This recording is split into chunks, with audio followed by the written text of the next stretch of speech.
Well, good morning, ladies and gentlemen. I'd like to declare the Operations and Monitoring meeting officially open.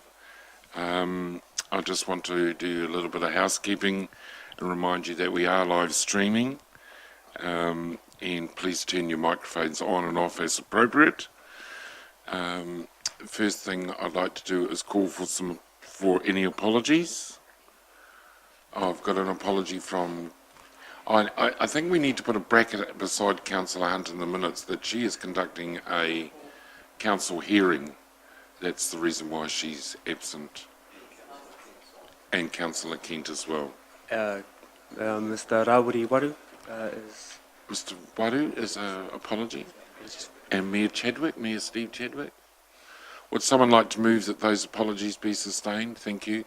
Councillor Gould, seconded Deputy Mayor Dave. All those in favour, please say aye. Against, carried. I just want to, just before we start our agenda, just ask CEO Jeff Williams to give us an update on matters at hand. Thank you. So through the chair, just wanted to give you a bit of an update with some plans over the next week or so with respect to our mayor. Yesterday, the deputy mayor and I met with Her Worship, and at that time she indicated that her intent was to take some time away from council business. She will look to come back and reintroduce herself gradually back to the organisation, but there will need to be, though, a period of time that she does take away.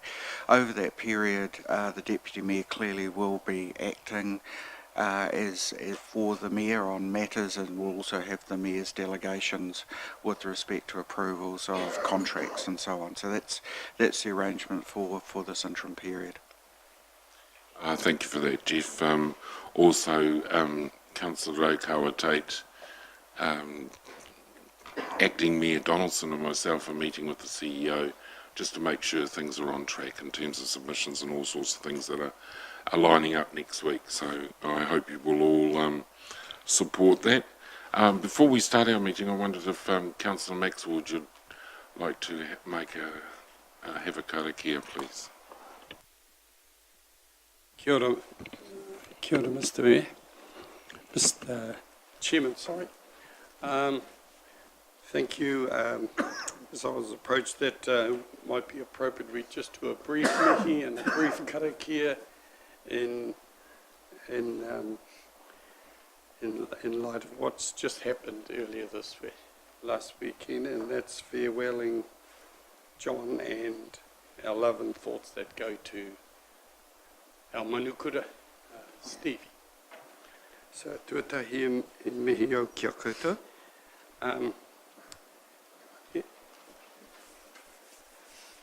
E hoani mani hera haere ki te kaihanga i te rangi, haere atura.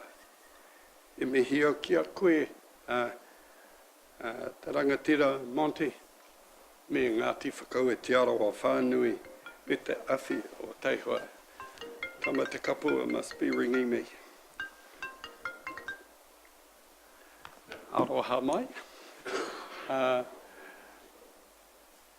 E mihi kia koe Monty, me Ngāti Whakau i me te arawa whānui mo te awhi hoani ki te papai oru, me te manukura a Stevie. Haere atura. He ino I tātou, let us pray. Kia tau anō, kia tātou katoa te atawhai o tō tātou ariki ai Ukraiti, me te aroha o te atua, me te whiwhinga tahitanga, ki te wairua tapu ai nei, ake tonu atu. Amen. May the grace of God and the fellowship of the Holy Spirit be with us, now and evermore. Amen. Mā te atua koutou e manaki, kia ora no tātou katoa. Thanks, Councillor Maxwell. Next item is declaration of interests. Are there any declarations of interest, please? Thank you. We'll move on to urgent items not on the agenda. Does any member have an urgent item they want added to the agenda. Thank you. Confirmation of minutes. Can I have a mover and a seconder for the motion that the minutes of the Operation and Monitoring Committee meeting held on the 4th of May be confirmed as a true and correct record? Moved Councillor Bentley, seconded Mr Martin. All those in favour please say aye. Against, carried. Any matters arising from those minutes that members wish to raise? There appears to be not. Staff reports on page 12 of your agenda is the financial performance for the 10 months ended 30th of April in the hands of Mr Colley, and we'll allow Mr Colley to give an overview of his report, and we'll hold any questions till the end of that. Thank you. Welcome, Mr Colley. Thank you, Chair. Good morning, councillors and board members. This is the financial performance for the 10 months ended April. Unfortunately, my presentation noted and update the date on at the top. My apologies. The operating result itself, so as it previously indicated, the organisation has been impacted by the closure of the museum and was forecasting to be 1.3 million behind or over budget by the end of the year as a result.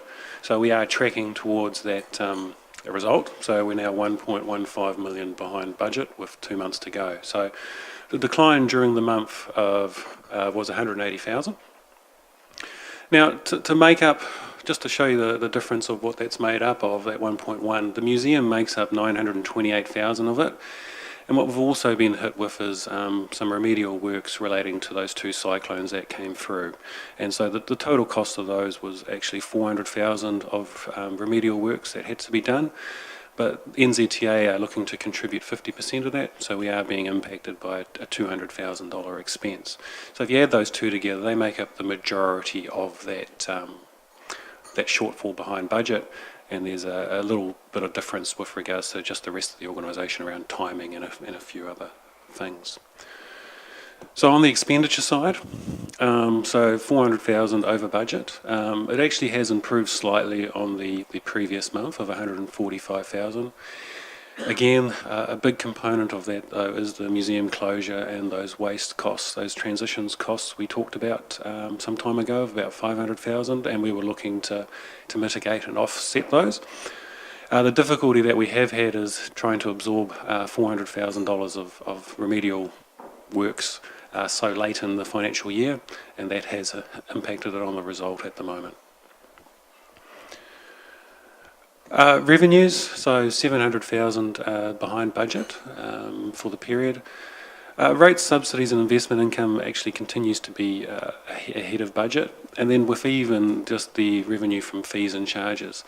There's pockets that are doing extremely well, such as consenting continues to build on the good performance there with regards to the high demand of its services. Parking revenues are up, regulatory is up, and you can see there the museum is now, from a revenue point of view, 1.1 million behind its budget. Now clearly there's a difference between what I showed you before of the museum overall only being 900,000 over budget, and that's just through some cost reductions that's happening in that area as well to help offset that revenue reduction. So capital expenditure, going very well so far, so 28.4 million, which is 1.9 million ahead of budget. So to put that into context, we ended the year last year at $23 million, and I think the year before that was about 19 million. So we are definitely progressing on our capital works extremely well. So on the majority of the works have now been completed, particularly around the infrastructure side of renewals, roading. I think might have a few other bits and pieces, but stormwater, water renewals, those sorts of things. And the big items coming up in the next month is just the completion of the library health hub and obviously the eyesight earthquake strengthening, with as well some other capital items being completed. But the majority of the work has now been completed. Still a little bit to go, and as said before, that we are forecast to be 4.4 million over budget. in the main due to the timing of the Library Health Hub and the acquisition of the museum storage facility, which neither of those two were budgeted in this financial year. To help offset that, so the property sales have progressed well. There's still a number under contract. Unfortunately, as I said, we did have that one fall over, but we've put another 2 properties on the market, which we hope to have under contract and by the end of this month. Excess carbon credits were sold. I guess I'll just cover off the fact that in the media as well, there was that landfill increase regarding the carbon credits and the increase in those prices. Just a reminder that the reason why we were able to sell our carbon credits is because with the new contract, that liability falls with the new contractor and not us. They were offered the opportunity to buy the carbon credits off us, but I think we were able to get a much better price selling on the open market than what they were willing to pay. So overall, though, we're forecasting for property disposals and those sale of those carbon credits to contribute a further $3 million of more than budget, and that's to help pay for the capital expenditure. So borrowing, it is currently up, so 7.2 million up. So just to put it into context, though, it is at a very similar level at the same time last year. I think it's just a couple of million higher than where we were last year. It is due to our seasonal cash flow demands. As you can appreciate, we're right at the end of, at the time of this report, we're right at the end of the capital works period as well. So it did peak at a high and obviously reduced at the 20th of May at the time of the last rates instalment. And so we are expecting it to come back, and it has come back to the levels that we expect. The end of year forecast. So as I said, we're still forecasting the end of the position as we've stated before. I think that the challenge for us now, though, is that the 2 cyclones that have come through, and while we have incurred $400,000 worth of costs, I think the timing of that, it's going to be a bit of a challenge for the organisation to try and absorb that so late in the year. So we are working towards that, but what I am signalling, I guess, is that there is a risk that we may not be able to achieve that forecast if we're not able to fully absorb those costs. And as I said, it will be a challenge. The second element of it, just to put it into context, the size of that storm is that while we've incurred $400,000 to date with some quick remedial works, there actually is a further nearly $1 million of work that's now also required to be done for further remedial works with regards to future-proofing, correcting and making sure that some of the things that have happened won't happen again. And so we're in discussions with NZTA with regards to funding 50% of those costs, and we'll be looking to do that as part of the capital works program for next year. So we don't anticipate at this stage that will put any added pressure on. Some of it will just be realignment of the program to make sure that this work gets prioritised maybe against some of the other work that we had planned to do. So overall, anticipate still no new borrowings, but our cash on hand to reduce to about $2 million. So any questions? Mr. Martin. Thank you, Mr. Chairman.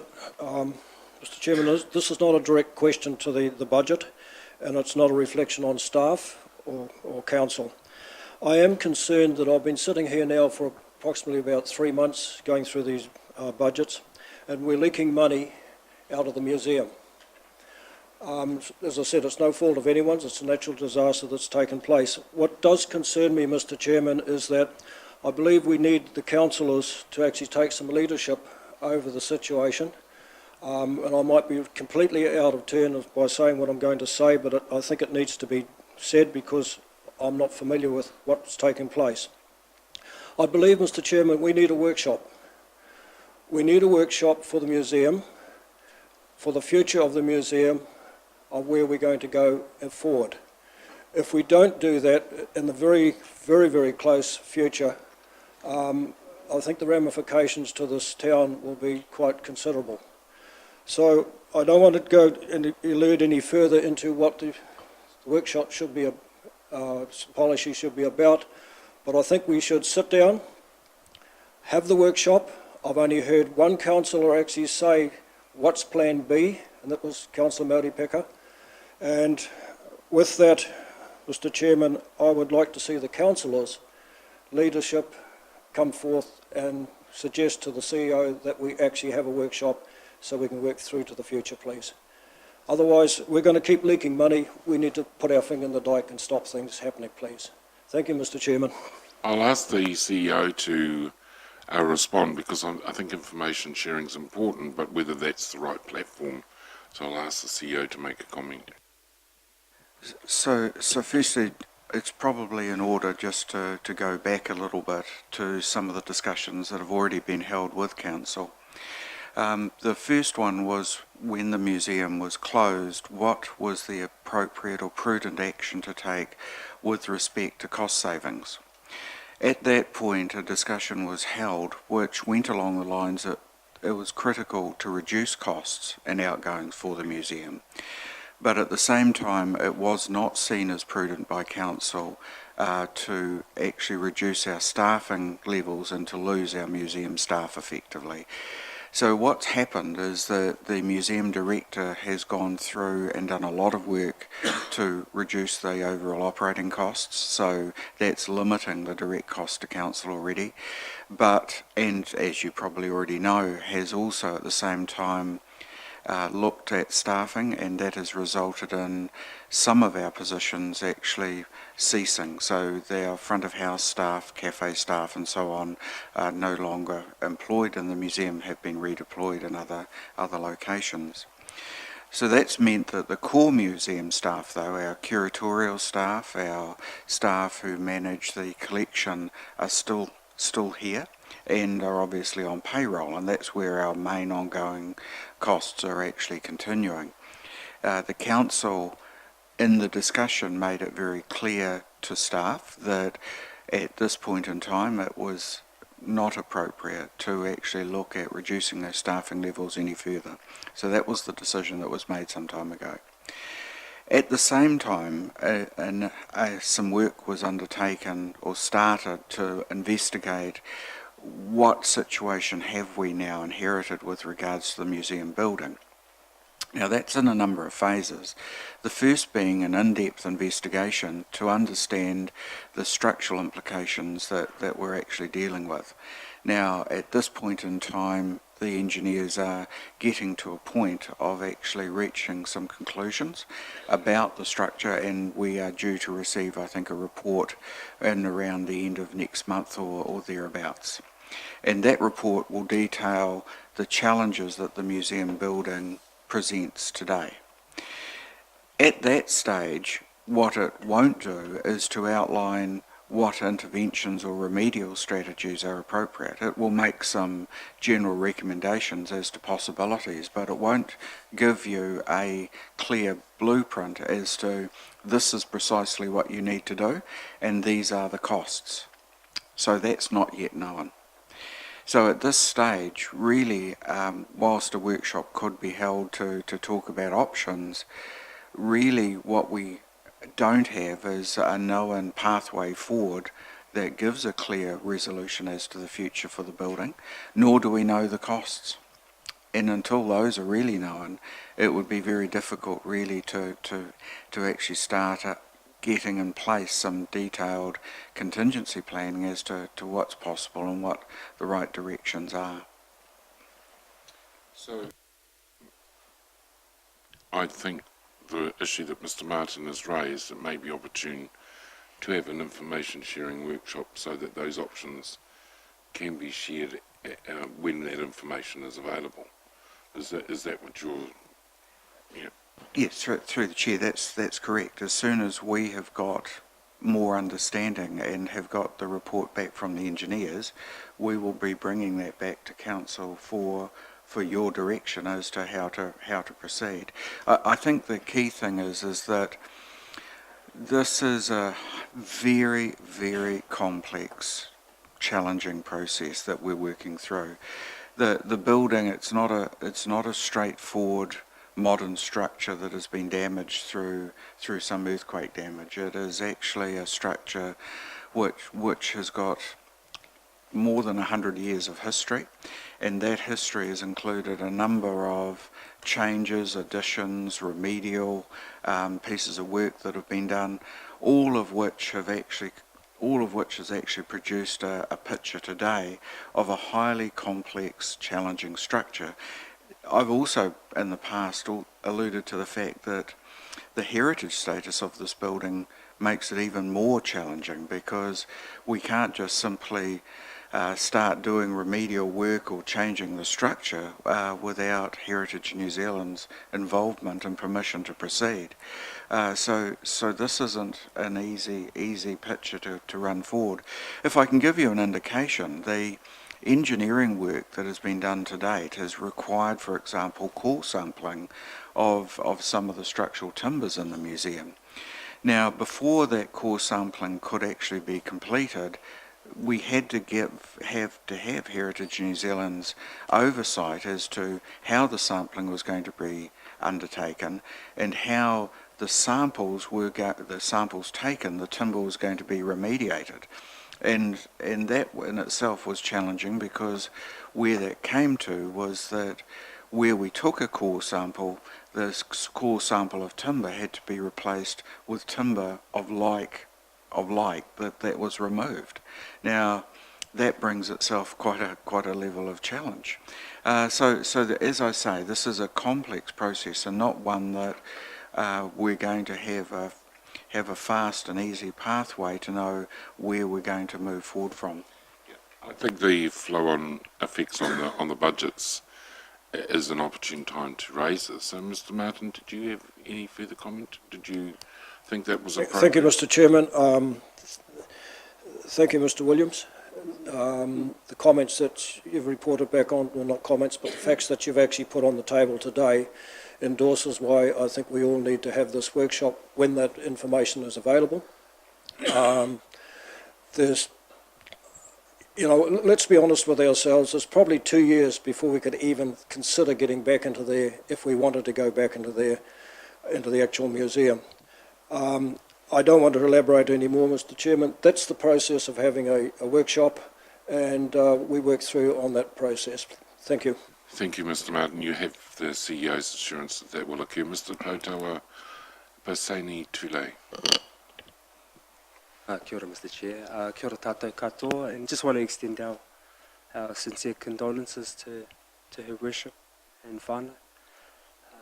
Very moving time for everyone down at Tamati Kapua. But just all our hearts are with Steve and whānau at this time. Just want to thank Thomas for your report. Not an easy job considering all the things that are happening. I've just got one small question around the remedial work. You said NZTA might be making a contribution. How much was that? Generally, it's 50%. Okay. Just to follow up, Sure. it's a statement, and it's in support of what Mr. Martin is suggesting.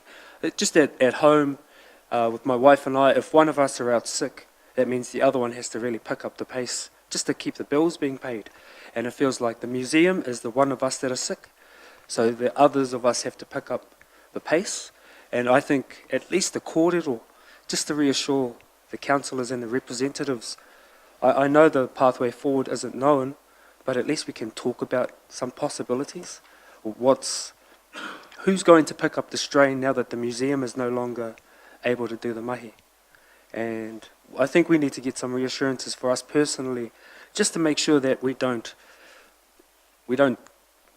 make those savings by firing staff, for instance, or just by chucking out assets because we have to pay the bill.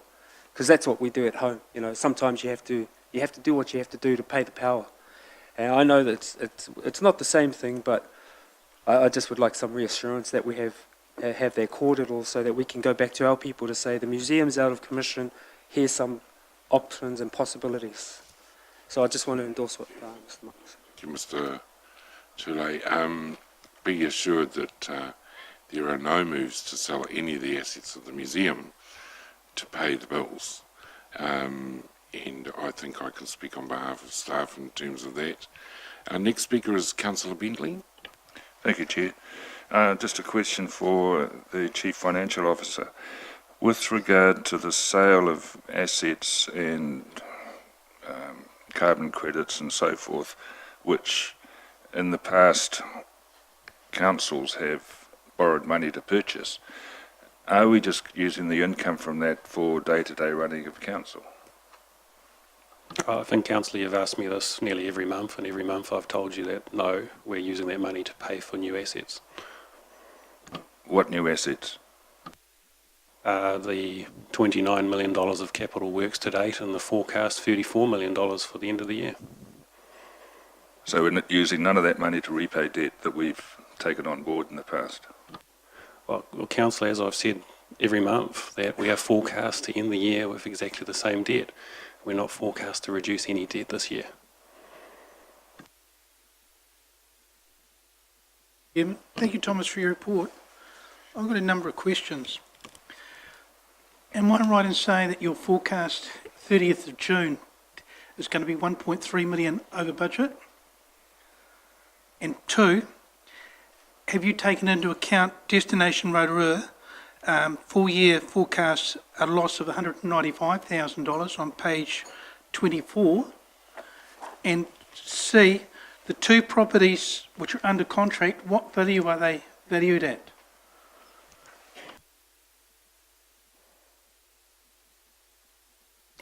So I guess there's an expectation that Destination Rotorua will end the year in budget, so I'm not too sure on that forecast that you've talked about. Last discussions I've had with the group is that they will be within budget. With regards to the further properties that we're looking to dispose of, is they actually relate to two sections out at Hamarana, on Hamarana Road. They were properties that were declared surplus some time ago, and they're about 2,000 square metres each, and we expect to get in the vicinity of 400,000 each, so close to $1 million. Yes. Yep. No, each. So about 800,000, if not more. Destination Rotorua, they're indicating a loss. Is that something which you weren't aware of, or were aware of, or is it something which has just come out of the blue, which is going to affect the balance sheet? Look, there were some discussions, but I think you can talk Thomas, to the Chief Executive about it. Thomas, can I just interrupt here? I mean, that would be covered off in the CCO report. Thomas isn't party to that report at this stage. Yes, And I would just ask Thomas to help me with this a little bit. Councillor Bentley, I just want to go back to your question, because I think there's potentially perhaps a misunderstanding. Our LTP, if you go back to it and look to our projected debt profile over the 10-year period, you will see that we were projected to have borrowings over this year and previous years. What's actually happened, though, in reality, and it's projected to happen this year and previous years, in fact, we have reduced the borrowings below what the LTP had predicted them to be. So if we had actually delivered the long-term plan as intended, or it was mapped forward, our debt would have been increasing. But that hasn't happened, and it won't happen this year as well. And so what you're seeing is through a combination of the asset sales being used to assist the creation of new assets. At the same time, we're not borrowing at the level that we were indicated to do so in the LTP. So I think in a way what you're saying is actually correct. We are actually using those assets, or those asset sales and so on, to reduce debt. It's reducing debt, though, below the level that we'd originally planned to have it in our long-term plan.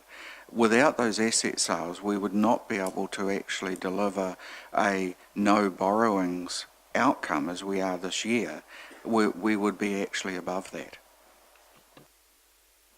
thank you for that explanation, CEO. Councillor Donaldson? Thank you, Mr. Chair. I want to go back to the museum, so apologies if we're jumping all over the place there, but look, I completely support where the Chief Executive is coming from in respect of the challenges with this particular issue we're grappling with the museum. It's not just the value that the community places on that historic building, it's the taonga housed within, and Te Arawa Tātou or Te Arawa have made a suggestion in their submission to the annual plan. But if I can draw a parallel with the Christchurch Cathedral, not owned by the council, but look at the difficulties in the owner of that building progressing the way they want to with that damaged building, far worse damage than our museum. There have been opportunities for elected members to keep up to speed and we had a very interesting guided tour through the bowels of the building not so long ago that a number of us went on. Interesting comment from Mr. Biasini Tule on picking up the strain.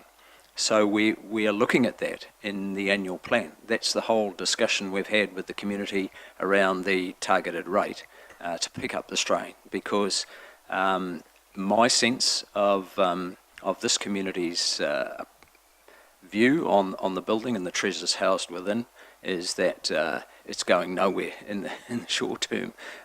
So we have to address it, and we are addressing it through those annual plan deliberations next week in respect of that targeted rate to pick up the strain as it's been suggested. Thank you for helping to clarify matters. Councillor Tapsell? Thank you, Mr. Chair, and thank you, Thomas, for your presentation on the financial performance.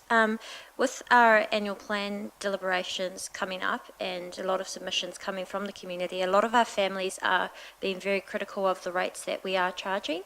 And so I've just got a question on page 12 as part of our revenue, because year to date, only 10 months in, our budget for almost 70 million compared to our actual, which is coming in only at 10 months, 70,300,000. I'm just wondering if you could please give us some more information on why the variance for that is coming $369,000 above the budgeted rates for the financial year. Thank you, Thomas. Yeah, so councillors, every year when we set the rates, it's based on a snapshot of our rating database. By the time we actually do finalise that and then strike the rates, we do have growth in that database with regards to new properties coming on board or new consents and buildings. And so what that reflects is actually a growth in the rating database between when we model it and then when we actually strike the rates. So we actually have collected a little bit more revenue than what we anticipated. And saying that that's not rating those that we anticipated more than what we said, it is just growth in the underlying rating database. And sorry, and every year this tends to happen, and so with regards to the annual plan that's being proposed, you'll recall as well is that we do anticipate 5%, not 5%, 0.5% growth in the rating revenue as well. Thomas, my question to you would be, and I'll come to Councillor Kawate, in that 369 above what was budgeted, would part of that be an aggressive collection policy? Or do you already factor that in? Well, we're not aggressive. We can be if we're active. No, it is, as I said, just growth. Also, there's other things with regards to people buy and sell properties that may have a capital sewerage rate on board, and the new owners may take the opportunity to buy out of that and so forth. So there's a whole combination of things that can lead to that. So, CEO comment? Can I just add to Thomas's response to Councillor Tapsell, because that's hitting on quite an important topic for us. You'll recall, or the councillors will recall, that the PricewaterhouseCoopers report that was written in 2014 or thereabouts highlighted a key issue, and that was over-optimistic assumptions of growth in revenue. And that was one of the risks for this organisation, that if you are too optimistic about growth, what you end up with is a situation at the end of year actually having less income than what you were actually anticipating, and therefore having to borrow. So what we've done instead is to actually be conservative in our growth expectations, and that's allowing us to get a much more prudent financial end-of-year result than if we were more optimistic. Thank you for that, Mr. CEO. Any comments? Thank you. Councillor Okawatate. Thank you, Mr. Chair. I just want to come back to what Mr. Martin said in regards to the museum. And I know that we will be waiting for a report to come, but I'd like to think that we could use this time to do some scoping as to what if it's not going to be business as usual? We shouldn't have to wait for a report and then we'll give some consideration to that report. Why can't we do some thinking now about, just scope out some different scenarios that might come about? Why waste the time, and I think it is wasted time, just sitting here, marking time, waiting for the report, and then we're going to go, have a big conflab and everything. Let's do some scoping. Let's talk to some people and think, hey, is there something innovative? When we get together, think about something possibly different, maybe the same, end up the same, but I think we could use our time more valuably. Yes, I do think so, and I thank you for bringing that up, Mr. Martin. Can I just sort of clarify, I think there's two discussions that run parallel to each other. One discussion is about the future of the building, and I think it's difficult at this point, and I realise the level of frustration in really not being able to get to a position of knowing how we're going to proceed forward. And unfortunately, I just don't see that at this stage that we are going to be able to fast track that in any way possible, because quite fundamentally we don't know what the costs of the repair of the building are going to be. We don't know how precisely that can be funded. We can't approach potential funders for it. We can explore some options around who may be available to fund it, and that's already been done. But to be able to actually hold a conversation to create more certainty is something that will be simply I think it will end in a level of frustration. But there is actually another discussion, and that is, what is the role of the museum in our community, and what can be done in the interim around, without the building being open, what is the museum going to do, and how can they respond to actually add the sort of value that the museum has in the past through into the future. Now, the museum staff are currently working on that. They have picked up on the work that you have introduced with regards to the Rotorua 2030 refresh, the strategy refresh, are looking at how can they work around that without the building, and what sort of options can they actually bring before you as to potential projects and initiatives that they can undertake without the museum building. Now, that will be something that they will be coming back to you on, and that will happen sooner rather than later. That's a conversation not about the building, but about the museum function or activity. All right, I think we've had a pretty... Councillor Maxwell? Yeah, I think you did write my name down. I had my hand up early. Just a couple of quick questions. One is still just touching on the museum, but we did have the benefit of having discussions, I think, in confidential, and rightly so. Can I ask, through you to Thomas, do we still have those samples that you sent around to us, or do they go back to the engineer?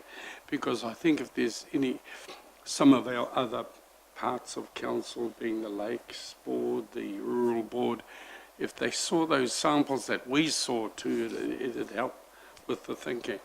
First question. No, we still have those, and I think the Chief Executive has used them a number of times as part of conversations with key stakeholders and so forth. And they will actually form part of probably a likely new exhibition when the museum reopens, and Stuart is planning for that. Yeah.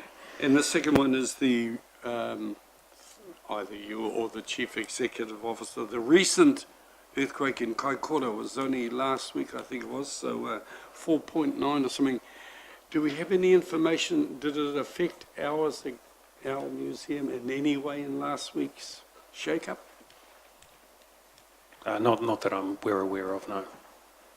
That's good. And the other one is, there are other things that are going on, and just for information, our Koeke meeting tomorrow morning is down at the museum. That continues on because there are other projects that we have that are associated with the museums.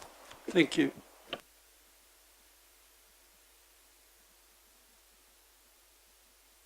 I think some really good issues have been raised today, and Chief Executive Officer has volunteered to make a presentation to both boards and to Te Tato in terms of the way forward, where we're at, and options that may be considered for the future.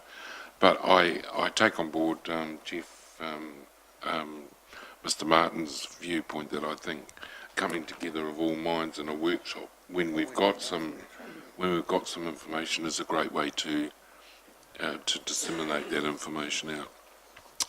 Thank you for that. Thank you, Thomas. Would someone like to move that the report financial performance for the 10 months ended the 30th of April 2017 be received? Councillor Taps or Councillor Okawa Tate. All those in favour, please say aye. Aye. Against, carried. We'll now move to page 15 and the operational and financial updates for Council from our CCOs. And this is an ongoing request, and we're looking for Mr. Tim Hammond to give us an overview of the Infracore report. And who's the other guy? And John McRae, of course. John, welcome. Board Chair. Morena. We're all ears, gents.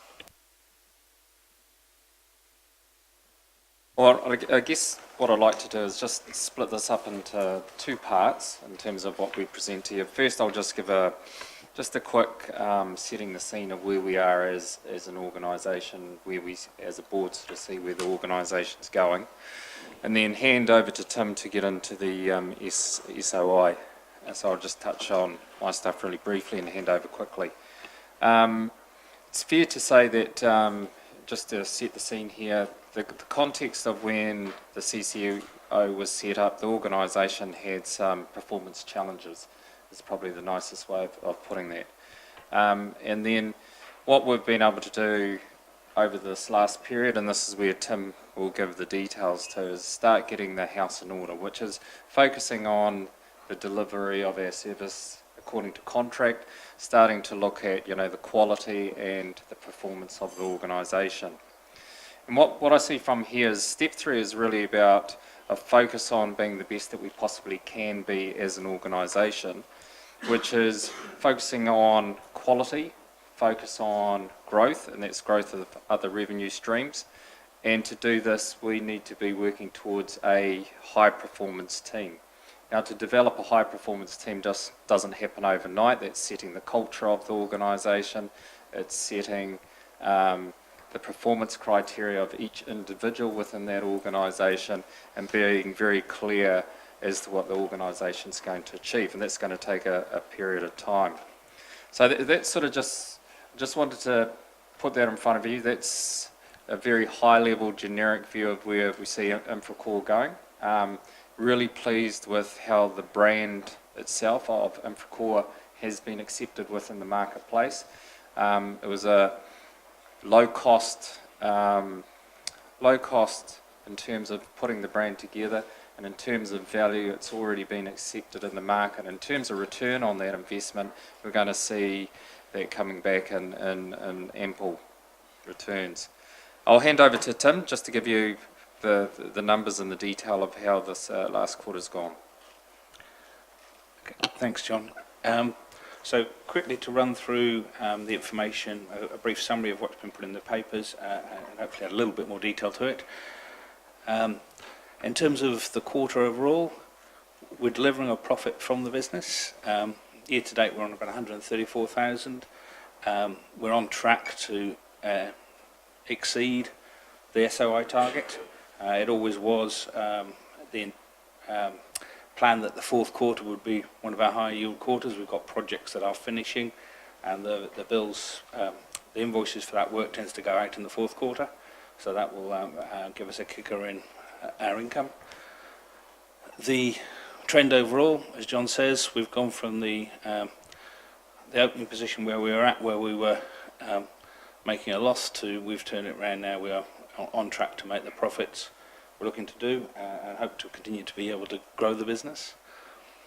One of the key things we've been focusing on is not only about the money. We're a service organisation. It's about focusing on the service and how we deliver that. We've got customer satisfaction services, our voice of the customer, in place in several divisions, and another number of them are being rolled out this month, and we'll start to get those figures through. That's proved to be very interesting for us. We've learnt quite a bit from it. That we've found there's some issues. We need to share more information around our plans and programs.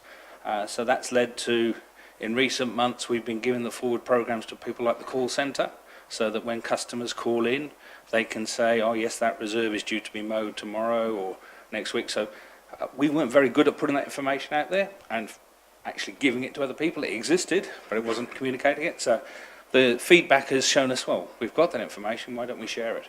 So it's helped improve it. It's a very simple thing that's come out of there, just never occurred to us. We found some of our monthly and progress reporting back to the customer hasn't been good enough, and it's frustrating the customer. So it's frustrating the engineers at council. We can improve that. We can make that better. So it's not actually about difference on the ground. It's about the things that help people understand are very important to giving satisfaction and for the service being seen as valuable. We've also found we need to improve our process of capturing information spotted in the field.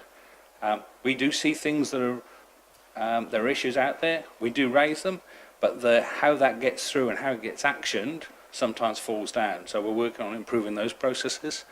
And last one, we need to speed up our paperwork processes. And unfortunately, it is paperwork in our case. We are working to automate more of that, but often the details will take days, sometimes even weeks to catch up with the work that was actually done, and that leaves gaps, holes, misinterpretation to fix. So all those things are largely not around what's done on the ground, it's around the things you wrap around it. So those are the frustrations, the problems, so we're working on fixing all of those things, because that's what the customer is saying is frustration. Third parties, and I mentioned this last quarter, I just want to give an update on those because there were several questions that came back. There was the Scion contract, the grounds maintenance work there.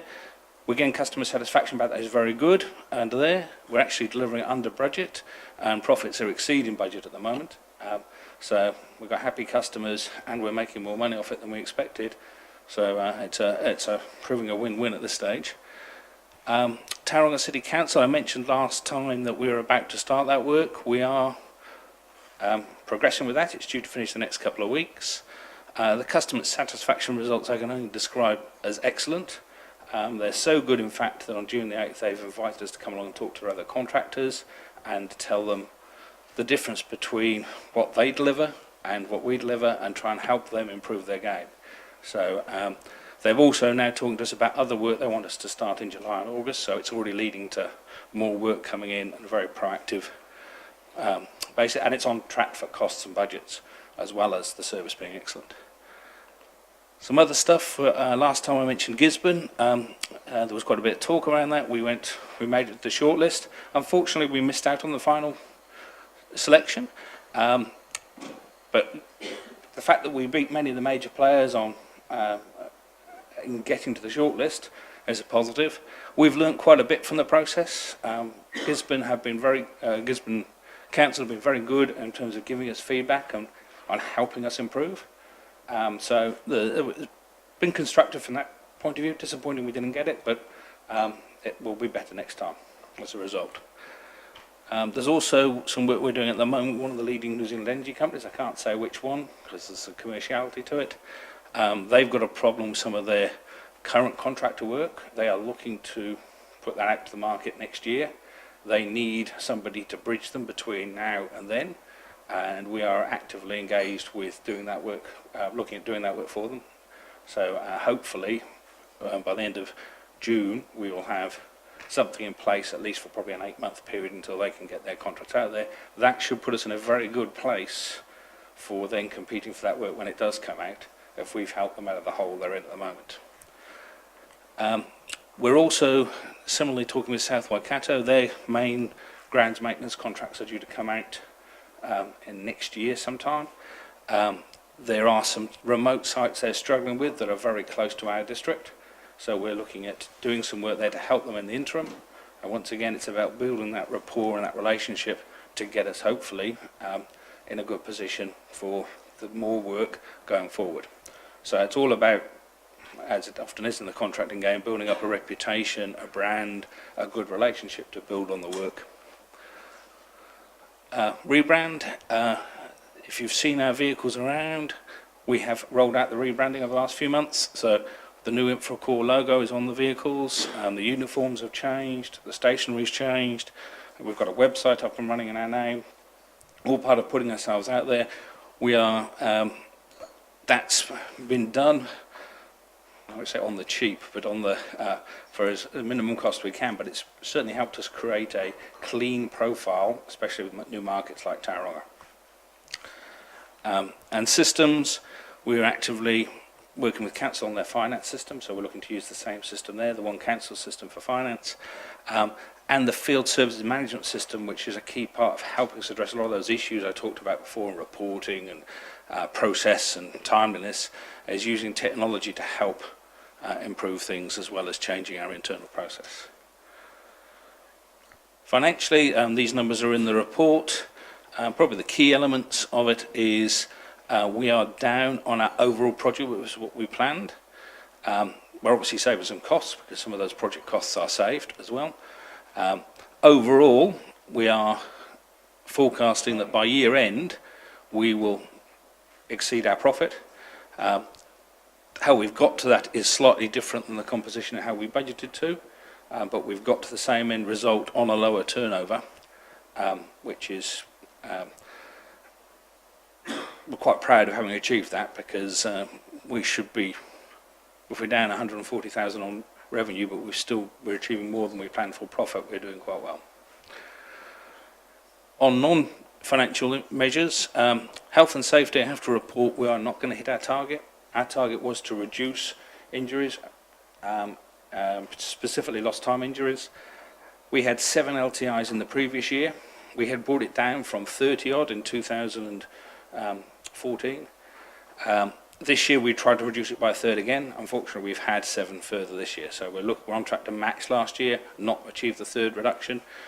Health and safety is something we make paramount, so we've got more work to do in that space. We need to bring it down. There are too many people still getting injured. Even though we're way better than we used to be, it's still not good enough. In terms of our accreditation's all okay, our quality management's all okay. Our satisfaction with services, I talked about when that's on track to all be in place by year end. The reduction in net cost of services, yes, if we're achieving our budget, we will be delivering that post there. Can't say I've delivered it until we got to the end of the year and we actually say the final bill is reduced, but we're on track to do that. Diversifying the income base, it's underway. It's a slow process to get there, but we were starting to bring in revenue from other sources. Increased employment opportunities. Yes, we are, with some of the work we're picking up, we've got new work coming in. I mentioned last times about apprentice programs and qualification programs for people, bringing them in, training up our own staff, improving the situations around there. So that's also well in place. So overall in good place, except for the health and safety, which we're quite disappointed that we haven't seen the improvement we targeted for. So in conclusion, profits on track, satisfaction measures are in track, external work is progressing to plan, financials down, but profits all okay, down on turnover, profits okay, non-financial targets, health and safety is the disappointing factor, but all other measures are on track, and that's it, thank you. For you, Tim. Do you only respond to issues the community puts forward that comes through the call centre downstairs, or for example, yesterday I was out at Nongatara and all the tiles, the big square concrete tiles behind the Tawi Street shops, trucks were obviously going in there. They've all lifted up again. This will be the fourth time, and they're dangerous. So, member of the public, they ring in here. How do you get instructed, or is that your role to respond to that type of thing? Yeah, the work comes to us, that reactive work, and when we're dealing with issues like that, through the council's call centre. So they ring into the call centre get directly onto us, they have hotline straight through to us to address the issues. It's important that happens that way because we only know, we can fix things that are in place, but we won't necessarily have the understanding of what the engineers might be planning as bigger solutions or longer term fixes. So important, it goes through the council gatekeeper first, because they say yes, but we've got a plan for that next week or next month, and so what we would then need to do would be can be tailored appropriately. But yes, if an issue comes through, it will come direct from the council to us, and we'll go out and fix it.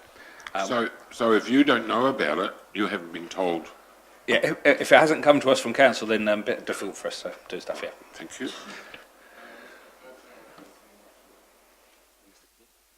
Kia ora korua, thank you for your report. I've just one question and maybe one observation. The question I have is, you mentioned the Tauranga Council is bringing you back to discuss with the other contractors. How does that relationship work? That's quite intriguing. And I suppose the other question I had was, how close does Infracore work with NZTA? I'm an avid Facebook fan, and I see all around our community huge problems with NZTA properties. I think Tarukinga is the latest one. Looks like an atrocious mess up at that visitor centre. It feels like no one's looking after that place. Is that an opportunity for Infracore? Certainly could be an opportunity. I'll answer the questions in reverse order if I can. In terms of the NZTA relationship, we're not actually their contractor. So for the roads, I believe it's Higgins is their primary contractor, and they have a separate contractor for things like mowing around the state highways, so the medium strips and the borders around there. We have talked to them about that work. We have helped out on occasions where they've been stuck for resources. That work they tender every couple of years. It's work we will keep pursuing, but it's a tender process going through that there. In terms of Tauranga, part of Tauranga probably better to answer this, but in terms of since we've been there and working, they've been bringing down other contractors and other engineers from council to say, when we talk about what we want from a site, this is it. Here's it's not no longer talk. His company is really delivering what we want. So they've loved what we're doing, and they are saying, actually, we want to use you as a role model for others to copy. They have, this meeting is an annual meeting they call the contractors to talk about the forward capital program, and they want to take that forum and say, and actually when we talk about they're looking at moving more from a lowest price conforming tender to what they call a tender with attributes in there, things like health and safety, traffic management, site presentation, communication with the community being part of that process. They've loved what we've done, and that's prompted them to say, well, perhaps we should move to these sort of contracts going forward, and they want to discuss that with the contractors. We've got questions from the likes of Fulton Hogan around, well, how do you guys do that? Because we've been doing this for years, and you've come in and suddenly given us a new model. What's the difference? So it's all very positive stuff. I hope it turns into extra business over time, but that's the part of the process you have to go through. Councillor Begley. Thank you, Chair. Thank you for your presentation, Tim, and congratulations on what appeared from the outside a smooth change of name. It looks good and sounds good. With regard to your work in town, do you employ a person that is responsible for quality control, or does council, for that matter, have a person? Because I draw your attention to some of the paving reinstatements, especially into Tanaka Street after recent work outside that stretch by the meat shop. The paving that has gone back in place, and I speak as somewhat of an expert, is absolutely atrocious. And if you're paying for that sort of thing, well, you're not getting value for money. In terms of the first part of the question, the quality control, yes, we have. We don't have a specific person. We have a number of people who are charged with quality control auditing and checking. The council also do quality control auditing and checking, and we also do joint checking of work. That's obviously spot checking. Not every job gets picked up, but there is a program in place there. In terms of the work in the CBD, I don't believe that was work that we were involved with, the one you're referring to. While we do the cleaning and that in the CBD, we don't hold all the maintenance contract work for the footpath stuff, so that I believe that may have been work for another party, so I'm not that familiar with that one. So just as a follow-up then, how do we get the reinstatements back to the quality that is acceptable? If it's not you and it's not council and it's up to the private contractors, who do we chase down, or we just accept what's there? It would be within council, and I do know that the council teams are, well, they're certainly with us, quite hot on quality and chasing us. I would assume that model runs across there, but it would fall into the team that look inside council, who are principal there, which I think falls under Stavros's division. So it's probably best for them to answer it. I can certainly say they do audit and check, because we get audited and checked.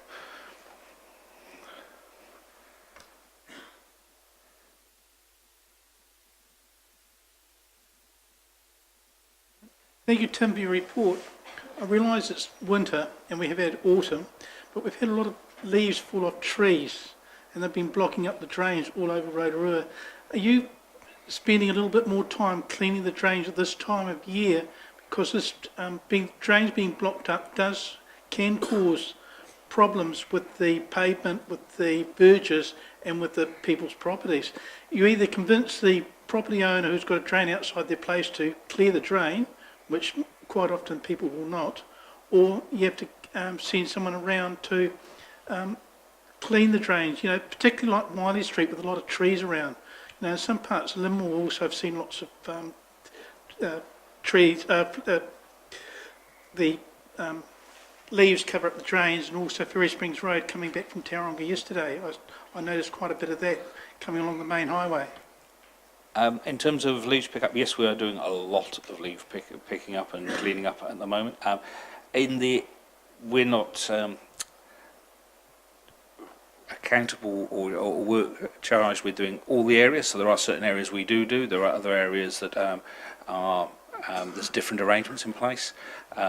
But certainly there's a lot of effort goes on at the moment. We've also had involvement with the community groups here working through council are looking at programs about supporting private people collecting leaves, and so we've been offering up vehicles to have collection points to take those leaves away and dispose of them. We've got some leaf collection and redistribution through Marais and things like that on gardens to try and address that issue. So we work with council on that. But there is a lot of effort goes into it, but we will, say from experience in the CBD, we will have people go through at 3 o'clock in the morning clearing up leaves, and by 9 o'clock the leaves are back down again because they just keep falling. It's a continual battle.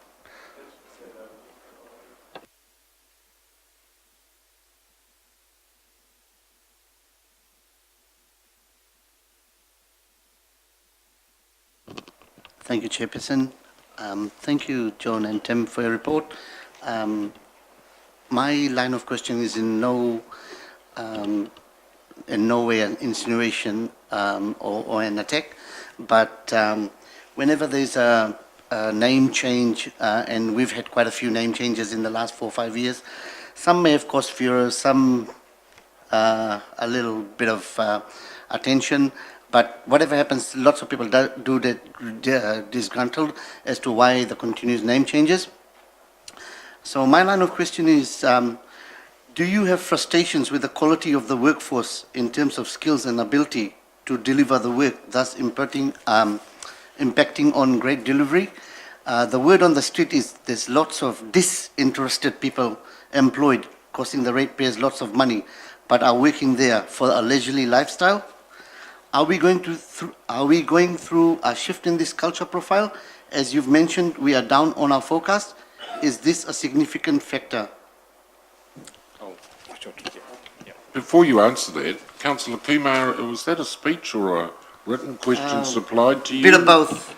No, got it done now. It's not from the RDR, it's from Raj Kumar. Okay, thank you. I guess the best way to answer that is when I did my opening statement, I was talking about building a high-performance team. And a high-performance team isn't something that you arrive at. It's something that you have to build at and you have to keep building at. So if you look at Team New Zealand or the All Blacks or any of those great performing teams, you have to always keep evolving. You have to keep innovating in terms of what your culture is going to be, what skills you need as an organisation to be that high-performance team.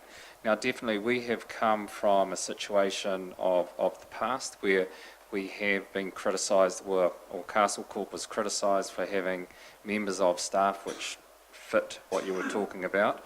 And as part of getting our house in order, we've gone through an extensive exercise of identifying those individuals, changing the culture of the organisation. And I've got to take my hat off to Tim and the exec team have spent a lot of time in the HR role looking at the performance of our members, looking at the performance of our team. As a board, we're certainly not satisfied that we are there. We're not there as an organisation. We're 1 year old, in effect, as Infracore, which is the new brand, it's the new quality, it's the organisation that's going to grow. So for us to be the high-performance team that we want to be, it's going to take a lot of focus on how we do that, and it's not going to be an end point, as I said before. It's just something that we are going to be better than the competition, and that's just going to require continual work over the next 1 to 2 years. We'd like to see, significant gain in that space. I hope that answers your question, but it's not an easy one to answer. It's one we're working on, we're focused on it now and moving towards. I've got 2 more questions, then I'm going to shut it down. I've got Councillor Tapsell and Councillor Martin because we've got the other 2 CCOs to come. Councillor Tapsell. Thank you, Mr. Chair, and thank you, Tim and John. Outstanding trends there in the increasing profits. My question actually just comes around the quality management in terms of the ISO. Now, I know that one of the principles of that is engagement with people on all levels of the organisation. So it's fantastic to see the customer survey feedback you're doing. But just a question on, you've mentioned in what page is it? Oh, one of the pages anyway, about reviewing the ISO accreditation at the end of 2014. So will there be an opportunity in there to actually really focus on that principle of engagement of people with the workers that you have within your organisation? And I just asked that question because I think that really the experts are the ones that are on the ground doing the work and see it on a day-to-day basis. So is that something you have considered? Absolutely, it's part of the process and the accreditation. We're making some quite significant changes with bringing in field management systems and changing the way people work. That will have it's an opportunity for further quality improvement, but it's also a potential threat to quality of process when you put so much change in place. Part of that process is very much engaging with the staff involved and the people involved about how does it work best. It's not getting their feedback on what works in terms of process, but also focusing them on, and what's the outcome we're after here. So the quality is a lot about how we get there. They've given them the focus and what we need to achieve is this. Now, how do we get there? What's that quality side around? That's an ongoing conversation. There's more on that, and we're doing some work at the moment on part of how we operate, the values of the organisation, and how people work together, because that's part of how we get there. The attitude and approach to get there. So there's many facets to quality. And it will absolutely involve the people. It's not something that's come out of an ivory tower or some textbook. It's got to be about the customers. It's got to be about the people who do the work, the communities we serve, and all those things factored in there.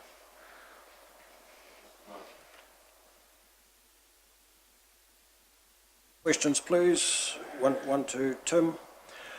Tim, when you tender outside of Rotorua, do you actually hire vehicles to go to the mount, or do you take our local vehicles, our Rotorua vehicles across to the Mount Maunganui?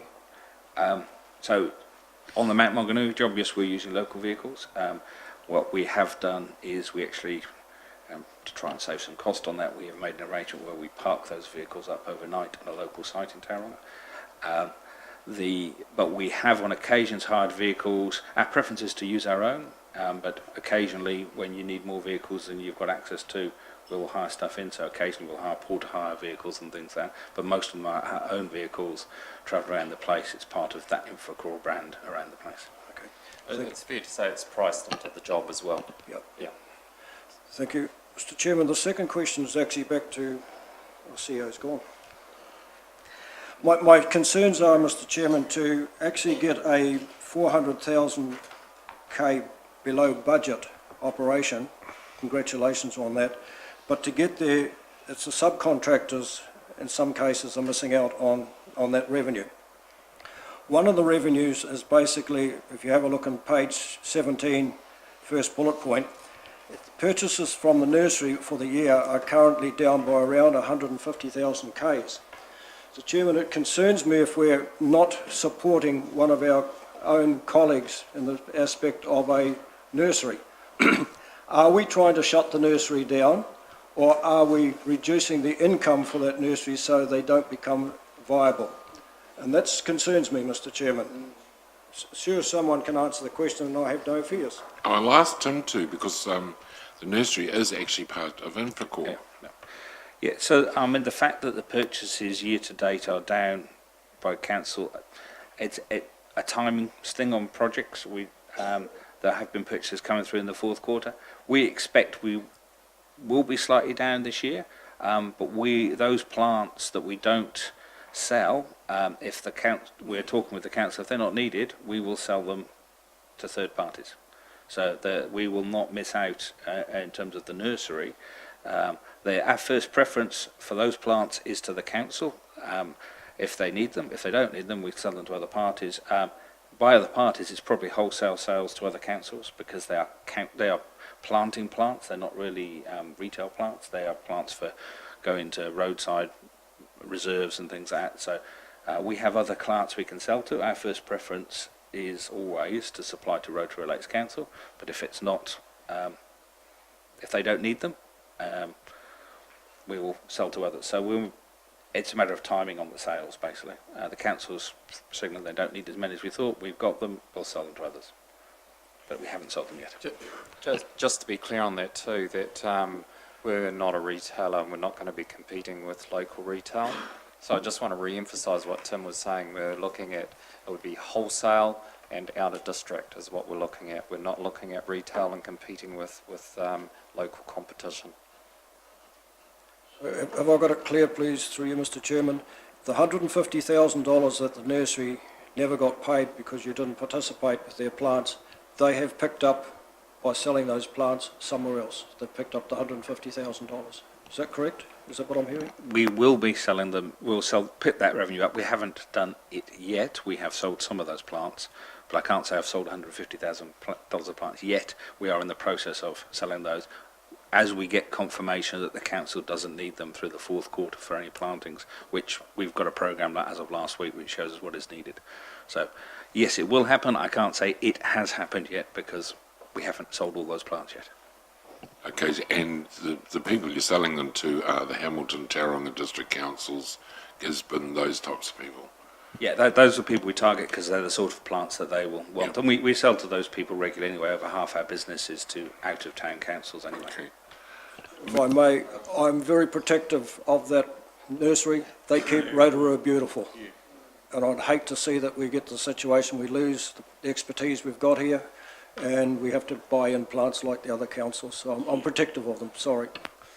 I don't think we'll get, certainly from these two gentlemen, there's certainly not an indication that I'm hearing from this end of the table that there's an attempt to dumb down the nursery. In fact, I think the opposite is the case. Thank you very much, gentlemen.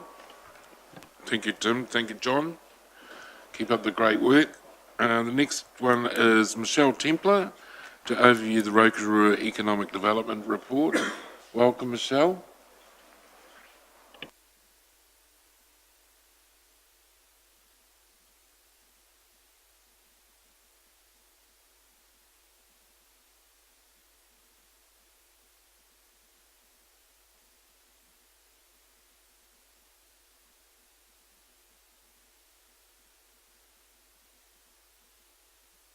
Tēnā koutou katoa. Mr Chair, first I would just like to, with your permission, express Destination Rotorua's acknowledgement of the passing of John Chadwick and pass on our sincere condolences to Mayor Chadwick and whānau on behalf of the team at Destination Rotorua and our board. Thank you. It's now my pleasure to present our Q3 highlights for Rotorua Economic Development Limited. Click on. I think the first thing to note, and as a follow-up to Councillor Gould's question earlier to Thomas, for the 10-month period to the 30th of April, we're currently tracking a 244k surplus, which is 78k higher than budget, and our forecast shows that we will end the year on budget. The discrepancy from the report is provided up to 30 March, and it coincides with some significant cash flow expenditure around activity. I'll go on to explain that further. A couple of highlights for us is that our eyesight revenue is tracking 20% ahead of last year, which is particularly pleasing. We also have a Net Promoter Score average of 97.8%, so that's a ongoing survey of customers as they come in on their experience of the eyesight and the information they've received. We're also introducing some new survey data where we're working with industry partners to provide feedback as well on their experience and the overall feedback on the activities that were undertaken. Another key positive is that eyesight groups and school visits are showing particularly strong growth.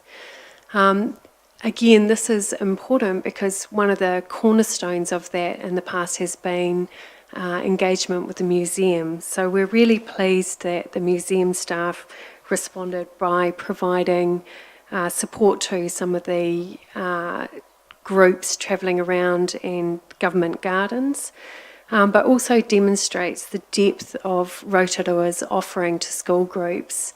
And there's been a real pick-up in not only sport groups, but groups studying social studies, history, culture and geography.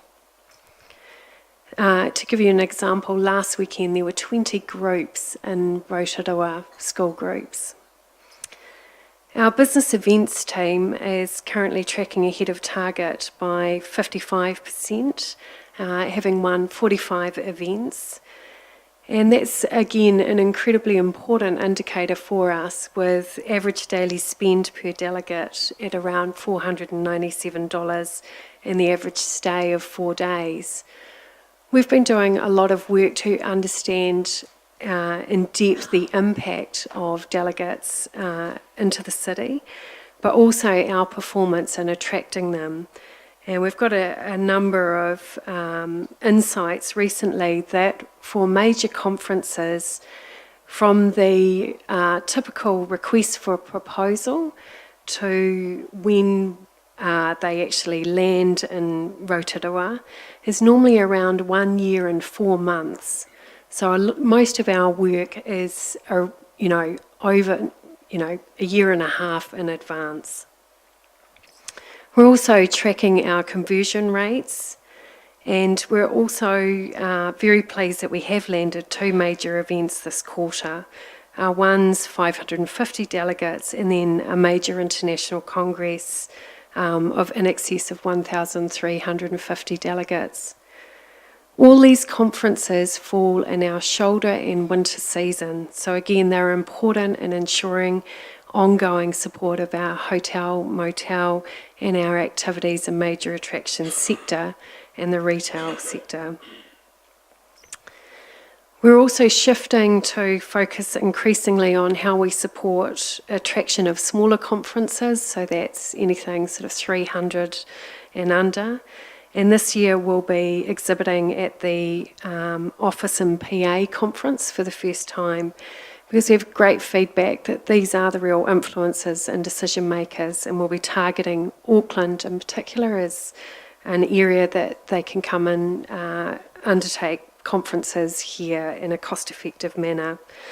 We're also hosting a lot of private conference organisers. We've had over 60 for Mills recently, and again we can only do that with the strong support of the industry, which we're very grateful for.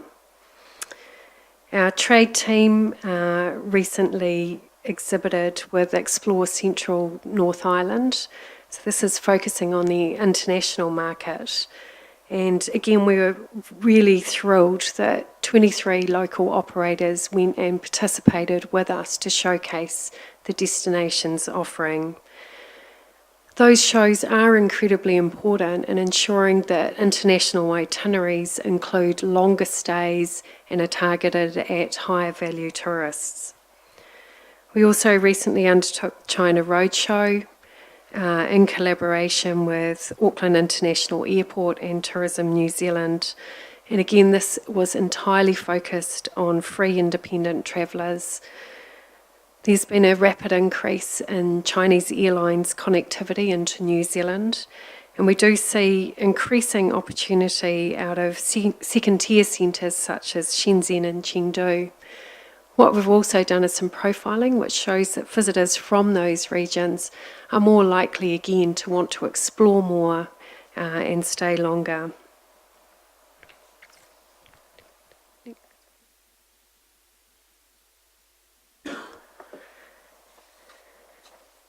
We've also recently, and it's actually currently out in the market at the moment, is the Australian Fire and Ice campaign, which again is done in partnership with Flight Centre, Emirates, Taupo, Hamilton, Ruruapehu and Auckland International Airport, and 4 local operators, Te Puia, Skyline, Polynesian Spa and Ogo. And that promotion has delivered an increase in sales of 67% up on room nights and customer numbers up by 39%. I think the most important overall thing from our travel and tourism business events teams is that what you'll see is we're incredibly active at the moment, but most of what we're doing, we do in partnership with industry. For business development service delivery, we've been reviewing the market opportunity, and I have completed a delivery model which is based on looking at where are the gaps and what are the opportunities for us to fill those. We've also completed our investment attraction service delivery model, and once again that is very much reviewing what is the core actions of and support we can provide to the local community. In destination management, we've identified a number of projects, and we're signing tomorrow an MOU with the Department of Conservation. I'm particularly excited about this because this is very much about in line with Tourism New Zealand initiative to work with the Department of Conservation. And that's about ensuring that our offering to our visitors, our residents and our community, as we work in partnership to ensure that we're not only supporting the conservation and sustainability of access to those areas, and particularly for the landowners, but also understanding how we can potentially encourage tourists to contribute to the costs. Our overall metrics are generally positive. GDP growth, ongoing growth in Rotorua from net migration, non-residential consents up, and retail trade activity up. Obviously, a key and significant has been the announcement of the new Pullman Hotel development. And again, these are positive signs around the confidence and investment in infrastructure into the city, as well as we have a number of ongoing investment and development in attractions, as well as new businesses interested in relocating to the city. Just on the financials, key to note that although our expenses are up, that is a reflection of increased activity at the iSite. So our commission is up against year-to-date target. Our trading revenue is significantly up, and trading revenue comes from retail sales, but also from partnerships with industry. So, for example, Auckland International Airport, our partnership with Emirates, and with local industry on those initiatives. So currently to 30 April, we're actually tracking at a $244,000 surplus. Part of that has been the benefit of being a CCO. So this is our first year of operation, and that key focus on targeted expenditure, reviewing expenditure around what value it delivers, and I'll certainly be ensuring that we maintain that through to the end of the year. Our other key performance measures, as I mentioned, our Net Promoter Score is running at an average of 97, but for this quarter was 92%. Business events, that's the conferences, is running at 9.8%, which is ahead of target of 9%. Particularly in the business events area, what we are seeing is we're very cognizant that in the near future, a number of major initiatives from Christchurch as well as Auckland and other regions is incredibly competitive offerings coming on. So we're having to make sure that we really work hard to ensure that we actually convert interest in having conferences here in Rotorua. Trade, our commercial accommodation monitor is tracking ahead of budget, as well as attendance at international attraction and activity and visits.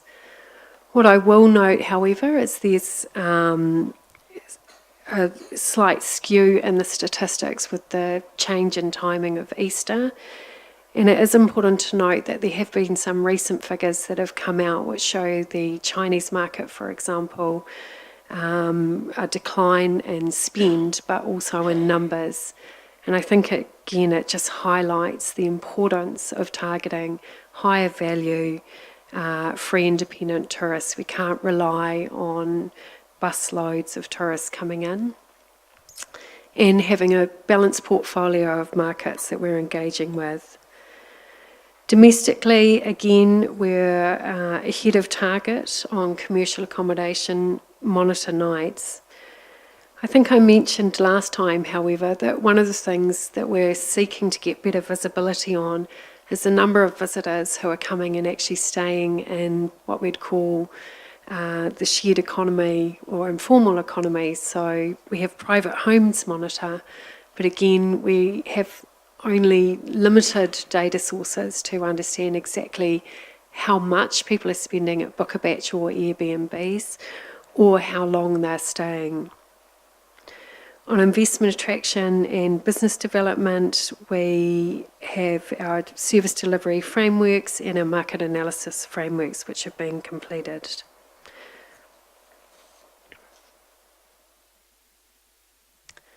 Looking forward, some of our key priorities is very much to ensure that as a CCO we are delivering a balanced portfolio in line with the statement of intent.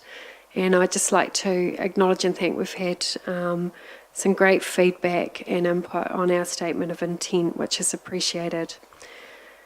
Our goal is to develop our economic base by growing the visitor economy, growing existing and attracting new business to Rotorua.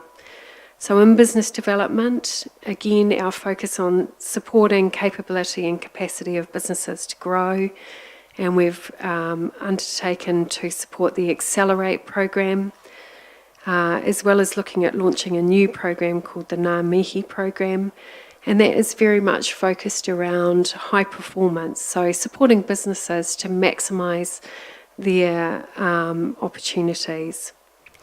Investment attraction, our goal is to attract high quality investment into the Rotorua economy to create employment and wealth. And again, that's very much focused on partnering locally and identifying what sort of investment and partnership opportunities there are. It is not focused on reaching out internationally to find possible investors, but rather identifying potential partners.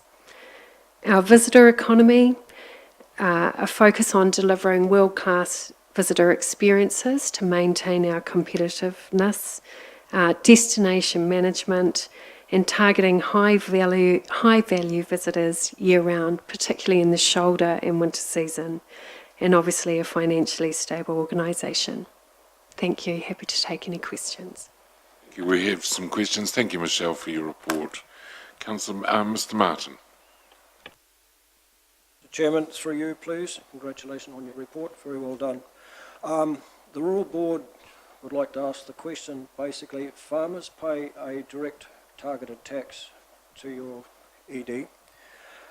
What land changes within the Rotorua Lakes catchment area and the rural area in general have you been able to do in this last 12 months? If you have been able to do something, is it possible that we could have a report on that issue, please? I know it's one that's been dropped on you just at the moment, but we are struggling out there for ourselves with the land plan change with the regional council. And if you can help us in any way in that direction, would be appreciated, please. It's the land use change that we're talking about. Thank you.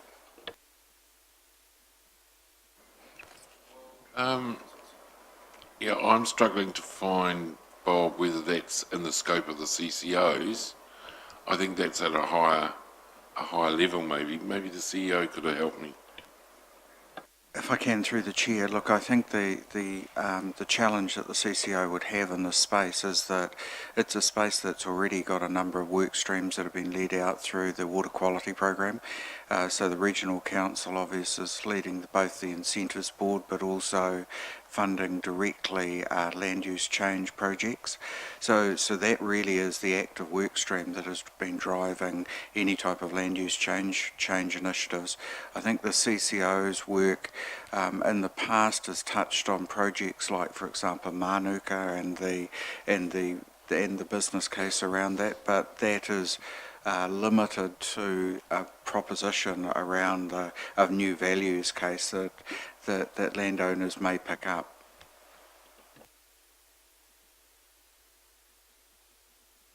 Councillor Kumar, did you have a question? No, don't invent one. I just asked if you. I thought I saw your hand up before. No, I didn't, but I will invent two questions. Thank you, Chairperson. Thank you, Michelle, for that very glowing report. I'm just wondering, how good is it to deliver 83% of your key performance measures when really you are on full forecast to lose 195,000 K? What comfort is that? And my second question is, from an investment attraction perspective, can you please give us an example of a high quality investment in the Rotorua economy to create wealth and employment that you are forecasting, please?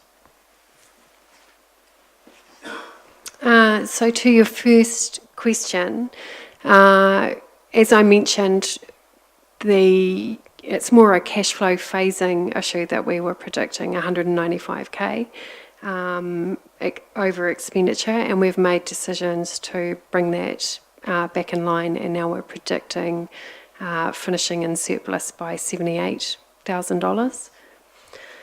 And that has been as a result of some, detailed and at times quite challenging for the team decisions around non-expenditure. To your second question on high quality wealth creation, we have a number of active cases at the moment, and probably one of the key areas is aligned to forestry and engineered wood products. They are commercial in confidence, but they are the sort of relocation opportunities which would generate significant employment. They are based around access to high quality logs and also lower grade logs, which we have here, and also the availability of heavy industrial sites. Personally, I think it is one of our real strengths that we do have a workforce that is incredibly skilled and capable. And one of the things that investors are saying to us is not only are they interested in opportunities for the workforce, but also for their families. So for their families to be able to, be engaged in the community and job availability here. So there's real interest as a number of regions are having challenges around infrastructure and logistics. So as an example, in what has become increasingly central Auckland, there's a number of light industrial areas, and companies are finding their sort of social license to operate as they've found housing developments in and around them, but also real concerns for their labour force around affordability of housing. So they're quite interested in relocating. Thank you, Councillor Maxwell. Thank you, Mr. Chairman. Kia ora, and thank you for your report, Michelle. Trends, our successful involvement in Trends in Auckland this year. The question I have is Trends 2018 or 19 or even 2020, where and when does Rotorua get it again? It's a good question. So Trends 2018 will be in Dunedin. In the past, Trends has really moved between Auckland, Queenstown and Rotorua. And we have put our hand up, but our indication is that 18 and 19 are already secured. So we'll be negotiating around 20 or 21. Councillor Gould. Thank you, Michelle, for your report. Will the Lions game this quarter help the budget by making more profit to reduce your loss this quarter? Sorry, I didn't mention the Lions game and I should have. Major events are actually an incredible stimulus for us in the shoulder and winter season, and our current sort of feedback from the community is that it will be successful. At the moment, our engagement hasn't involved significant expenditure. But what we're doing is supporting and working closely with Council's major events team. We're using a lot of social media to promote things such as the giant haka, which we hope everyone will really engage and get involved in. So I don't think it will certainly have a positive impact on our statistics. One of the messages we're trying to get out is Rotorua isn't full, so encourage people to come and stay and really enjoy and embrace the region and everything there is to do here. Thank you, Mr. Chairman. Before I perhaps ask Michelle to comment on this, I just want to go back to Councillor Kumar's question about high quality investment.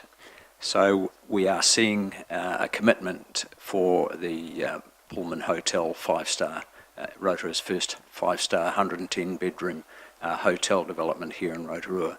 I think I'll perhaps throw to Michelle to comment on the groundwork that was done to secure that investment, but I've been in meetings where the developers have asked the hard questions about our vision, our vision refresh, where we're going as a destination. We've had the comments from Terry Stevens when he came here that one of our key gaps in our product offering was 5-star accommodation, and we hear that also, and I think Michelle can reinforce this from trade shows. So the SOI, the function of Destination Rotorua is to create the environment, help create the environment to give confidence to developers to make that investment.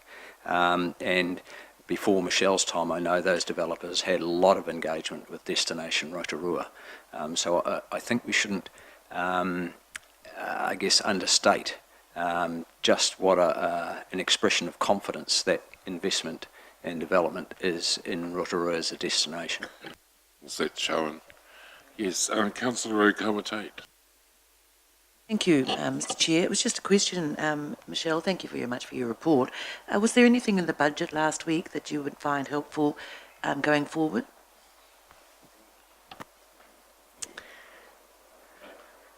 Yeah, so it's got there's no, I think the commitment to infrastructure is beneficial, and certainly as we're working with Bay of Connections to put forward some proposals as a region. I think one of the challenges for our industry operators, though, around tourism in particular, is that a number of operators here are quite disappointed to see the Tourism Growth Partnership Fund go. We'd been very successful at accessing that and Provide more freedom camping areas or monitored freedom camping areas. Thank you.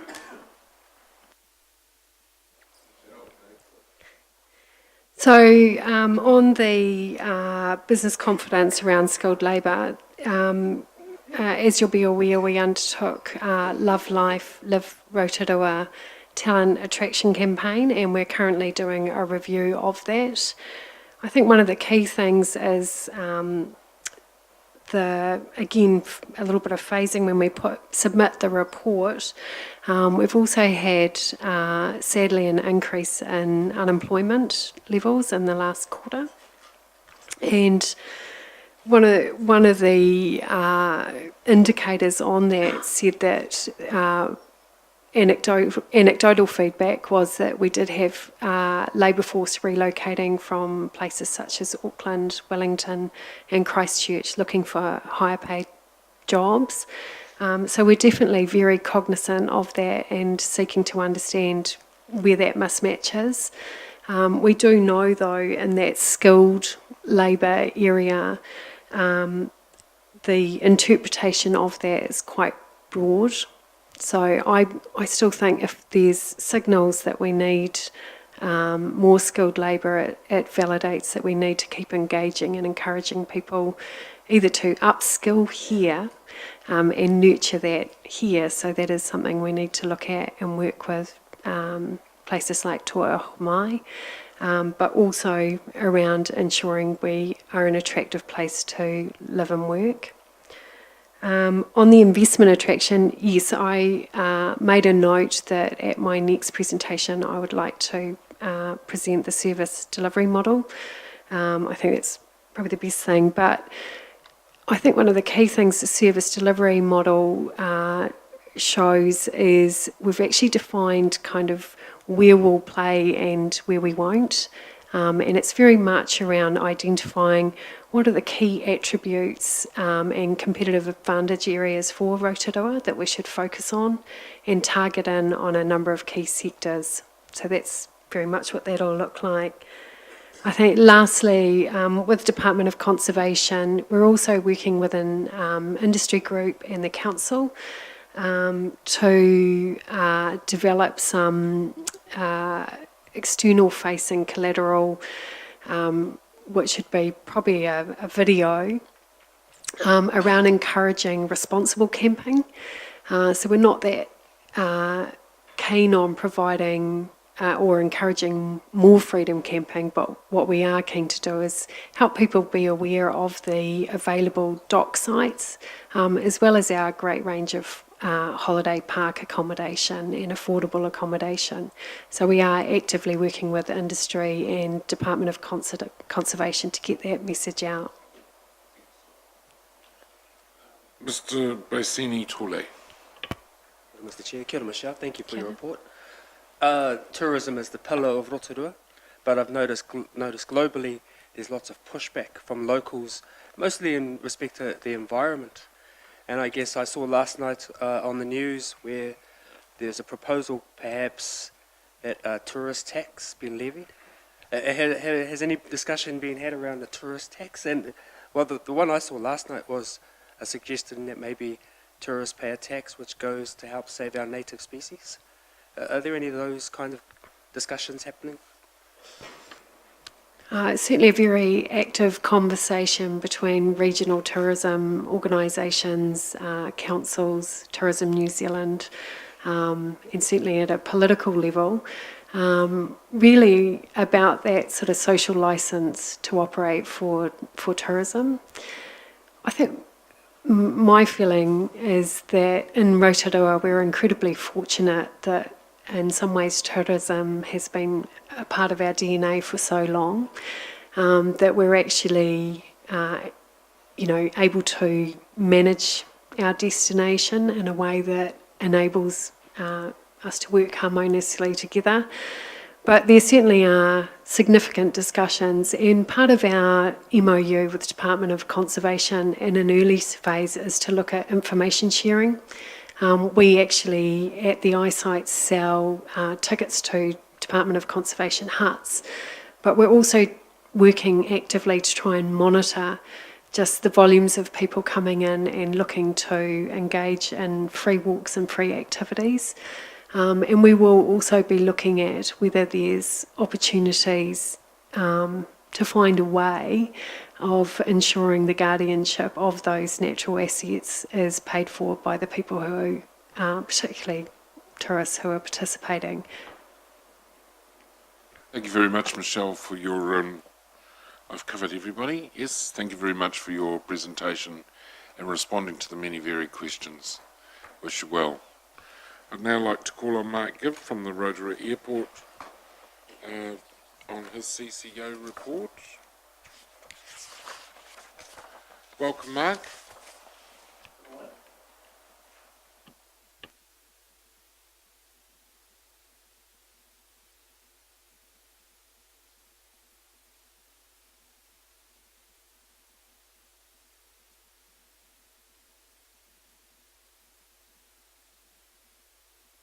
What I'd like to do is just is to keep the conversation at a fairly high level and just skim through the summary against the SOI fairly quickly.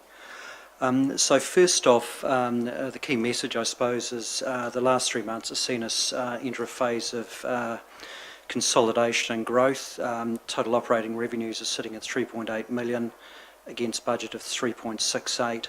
And if we extrapolate that down to a bottom line position, it means we've now stretched down from the midpoint position at year through FY17 to 544k against a budget of 100k.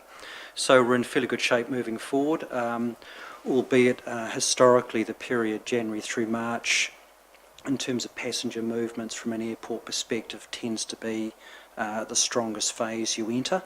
The period we're now entering, April through June, seems to see the lowest by virtue of passenger movements. Probably the other point to highlight there too is the results extremely pleasing given some of the adverse weather conditions that we did encounter over that period through the cyclones, etc. As a point of reference, Air New Zealand across their network would cancel around about 2.4% of their flights across New Zealand through either mechanical or weather-related issues. Rotorua, anecdotally, as we understand it, through the last 3 months period, we're sitting around about 5% cancellations, ostensibly due to weather-related issues, i.e. fog. So we can only hope going forward that that tends to settle down a wee bit. As we're seeing, obviously, the implication of that is diverted flights or cancelled flights out of the airport. Passenger growth year to date is up 6% on 2016. Again, if from a numbers perspective, that means we'll look to move year-end from a forecast perspective around about 260,000 people through the airport. Aircraft movements are down by 3% on FY16 due to upgauging. As I'd mentioned at the last quarterly update, Air New Zealand is tending to move towards larger aircraft, so historically there's been a greater ratio of 50-seaters to the larger 72-seat ATR coming into Rotorua. We're now seeing that swing the other way, in which we're getting larger aircraft coming in. Christchurch and Auckland sectors continuing to show strong growth and performance. That's been a trend that's carried right through the course of the year, and the general view is that position will maintain through to the end of June. And to the last point, the strategy around the establishment of broader airport revenue streams, non-air and nautical. Modern day airports by definition aren't just about moving aircraft and passengers. They are a multidisciplinary, multifunctional transportation hub in which buses, taxi companies, vehicle hireage companies and a series of associated businesses all would operate from an airport. In Rotorua's sense, we also have tourism, which is a significant opportunity for us going forward. So again, a significant focus is going into growing that, as is the general aviation, as is the broader business and industrial opportunities relating to the 104-hectare land parcel we hold. So that's the position in terms of highlights. I'll skip over the key priorities from an SOI perspective and maybe just look a bit more at a granular level around what these numbers actually mean. So in terms of aircraft movements, year to date we're sitting at 5,313 against 5,964. As I'd alluded to earlier, that's not an alarming statistic in the sense that the revenue that we gather through our airlines is based on a per head levy as opposed to a per aircraft levy. In terms of domestic passengers, we're sitting at 180,000 v a budgeted position of 178. As I'd mentioned, we will move year-end just over 250,000 people through the airport. From a financial perspective, we're pulling two levers here, I suppose. The first is revenue, in which we've seen positive revenue growth against budget. And the other is we've got a fairly aggressive approach towards our procurement strategies with a view towards minimising expenditure across the board. So as touched on earlier, that's seen a year-to-date financial surplus of 544k against budget of 100k. In terms of customer satisfaction, we're sitting at 7.4 out of 10. It'd be fair to say, as I touched on again at the last update, that we are looking to launch a number of initiatives specifically around the way that retailers across the airport deal with customers, and we intend to bring that to life from mid-2017 on. In terms of controllable safety incidents, we've had nothing thus far. One of the biggest issues we face are bird strikes, in which we've got a very aggressive campaign that goes in towards ensuring that we run a safe airport, and we work fairly aggressively with Airways and other parties around managing that. And in terms of employee injuries or days off work, year to date we're at 0. For the balance of the year, there's some key work streams that are rolling. First is the redevelopment of the terminal and the Rescue Fire facility. As an update there, we've recently had a request for information go to market. We had a number of respondents come back confirming they had the capability to meet the scope, the brief and the timeline relating to both projects. So in summary, those projects are a complete demolition and replacement of the Rescue Fire facility, and that's ostensibly as a result of the fact that the building has a seismic rating of about 38% against new build standard. And the other key element is the replacement of a significant section of the domestic terminal, which again has significant seismic issues. and also, I suppose I would call a cosmetic upgrade of the main departures area. We're also looking to fold into that a complete refit of all operators operating within the building. So that would include Robert Harris Relay, all the rental car operators, as well as working with eyesight around the introduction of a broader platform of digital technologies from an advertising perspective. So that the ROI, we had a number of parties come forward that were out of the local construction market and operating at a national level. We're just working through over the next couple of days to shortlist those, in which a set of tender documents will be released early into next month, with a view towards that process closing out by mid to late July, and subject to board confirmation, the award of a contract into early August. The program, in terms of going forward, we would focus on the Rescue Fire Terminal first, the Rescue Fire facility first. It would look to get that under construction in September with a completion date around Christmas time. Contemporaneously with that, we would also activate a rebuild of the terminal. That's somewhat more complex, as we need to provision for operational continuity out of that building, so we work through a number of phases as we shut down and open elements of it. It's fortunate in having a disused international terminal at the moment, which we can use part of that to decant some of the operation into as we step through the build. So the build of the new terminal would be completed by early to mid 2018. The second point, master plan. So the master plan by definition is really the roadmap for the future growth aspirations of Rotorua Airport. As I touched on earlier, we have the benefit of a very significant land parcel of about 104 hectares. Out of the 104 hectares, a significant portion provides the opportunity to look at alternative land use. At the present time, it's simply used for grazing, if not used at all. So we're looking to fit hand in glove into the broader Rotorua spatial planning program and just understand the opportunities that the airport can provide for business that complements any other industrial, commercial or retail land releases across the broader district.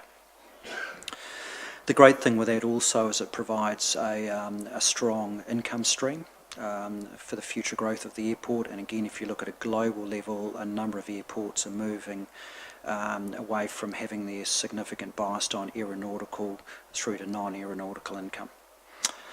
Third point, working with a number of parties with respect to commercial development and lease opportunities at the airport. So embarking on the master plan has thrown up a number of opportunities through local operators and parties outside of the Rotorua region. Some of those are purely commercially orientated organisations, others, which is our priority at this stage, have an aeronautical requirement that they would bring with them also. So a big focus for us as we move into the second half of this year and certainly into next year is building on the commercial growth of land development and other operators into the airport. And the last point is we continue to work with the aviation sector with respect to enhanced services in and out of Rotorua. So year on year for the last 3 years, Air New Zealand have provided incremental seating to the tune of about 6% per annum compounded. The general view going forward is that will keep increasing. From an airport's perspective, we would like to see a broadening of the number of operators that service Rotorua into the future. But as an airport, we can't dictate the way that airlines read the tea leaves around the size of the market, but we will certainly do our best to ensure that we can do everything we possibly can in terms of airlines that would move passengers and secondary aviation operators, and they may be tourism, they may be flight school, orientated to reset their operations into Rotorua. So that's the essence of the update, but very happy to take any questions. Thank you very much, Mark. We've got a couple of questions. Councillor Gould. Thank you, Mr. Chairman. Thank you for your comments today. Your you mentioned the figures of 180,880 people, passengers. Does that include the passengers who get diverted to other airports because when Rotorua is closed? No, it doesn't. No, that's net passenger. That's net passenger movements on Rotorua Airport, so it would not account for those. And I noticed for the last 3 or 4 weeks we've had very bad fog. Correct. And a lot of times flights have been cancelled or delayed, which has certainly hurt the Rotorua business community and flying out of Rotorua. Would a better airport navigation system for aircraft be an advantage in a case like that? Or is fog just one of those things you just can't fly in and out of Rotorua? Because I believe that Rotorua hasn't got an up-to-date, sophisticated landing system for aircraft. Yeah, my understanding is there's no issue in terms of the navigational system that sits within Rotorua. It's the quality of the navigational system on the aircraft. So typically, if a jet was flying into Rotorua, it would be able to deal with the fog far more effectively. The twin-prop planes don't have that degree of sophistication in terms of navigational systems. We are working with Air New Zealand at the moment, who have activated a program to enhance the navigational capability of their twin-prop planes. So both aircraft that service Rotorua extensively are the subject of that upgrade. Now, we've been advised that that will come to fruition in about 12 months' time. So on the basis of that, we would see a scenario in which the landing rate or strike rate for planes operating in fog would be far higher. The final question is that when I went to pick my brother-in-law up at the airport, it said flight time, estimated time of arrival, 8:25, and it said cancelled. Would it have been better to say go to the go to the counter or put flight diverted to another centre? You know, because it had a confusing statement on the board, and it would be better to make it a little bit easier for people to understand. Yes, so the timing of announcements, Air New Zealand make the announcements, are not driven by the airport as such, and the reason for that is from an operations perspective, they will make those decisions out of Auckland, so they're not Rotorua decisions. They're being made by the operations team in Auckland. And in a number of scenarios, we may have planes operating in our airspace or sector unable to land. So the general view is they may be there, may be there, then suddenly there'll be a diversion notice to go to another airport. But the point around the timeliness of announcements, and we've seen this through several examples over the last couple of months in which we've raised with Air New Zealand, in which people have been waiting at Rotorua Airport, and we know through social media or other channels a flight may have been cancelled out of Auckland or out of Wellington, is an ongoing issue. So I think your point is valid, and the point has been raised with Air New Zealand.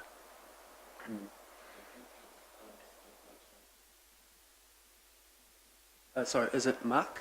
Mark, that's right, Mark. yes. I love the airport, visit there regularly, but I notice just a couple of weird small things. You're saying passenger numbers are up, plane movement numbers are up, but the ATM machine is gone. And I asked at the shop, where's the ATM machine? And they said there are not enough customers. So it's really difficult to access cash. Yes, yep, that's a fair point. Look, I'm not sure when it was removed. I gather it would have been potentially 6 to 8 months ago. We've actually approached all the main banks. None of them are willing to place an ATM. It just doesn't meet their threshold. What we will do, though, as part of the refurbishment of the terminal is put an ATM into the building. So there may be a nominal charge to customers to utilise it, as it won't be a bank-affiliated ATM, but there will be one included within the terminal refurb. Just thought that was a basic service. Yeah. But yeah, the banks, banks being banks. Are you aware that Paengaroa last week announced that they were looking to create their own international airport? Yes, and are you having discussions with Paengaroa?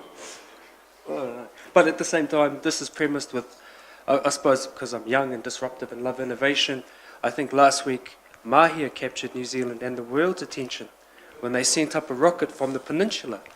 Do we have anything big like that on the cards? I mean, right now we're shuffling chairs and we're putting up a new facade and putting this here and there, but is there something big that can capture the public's attention?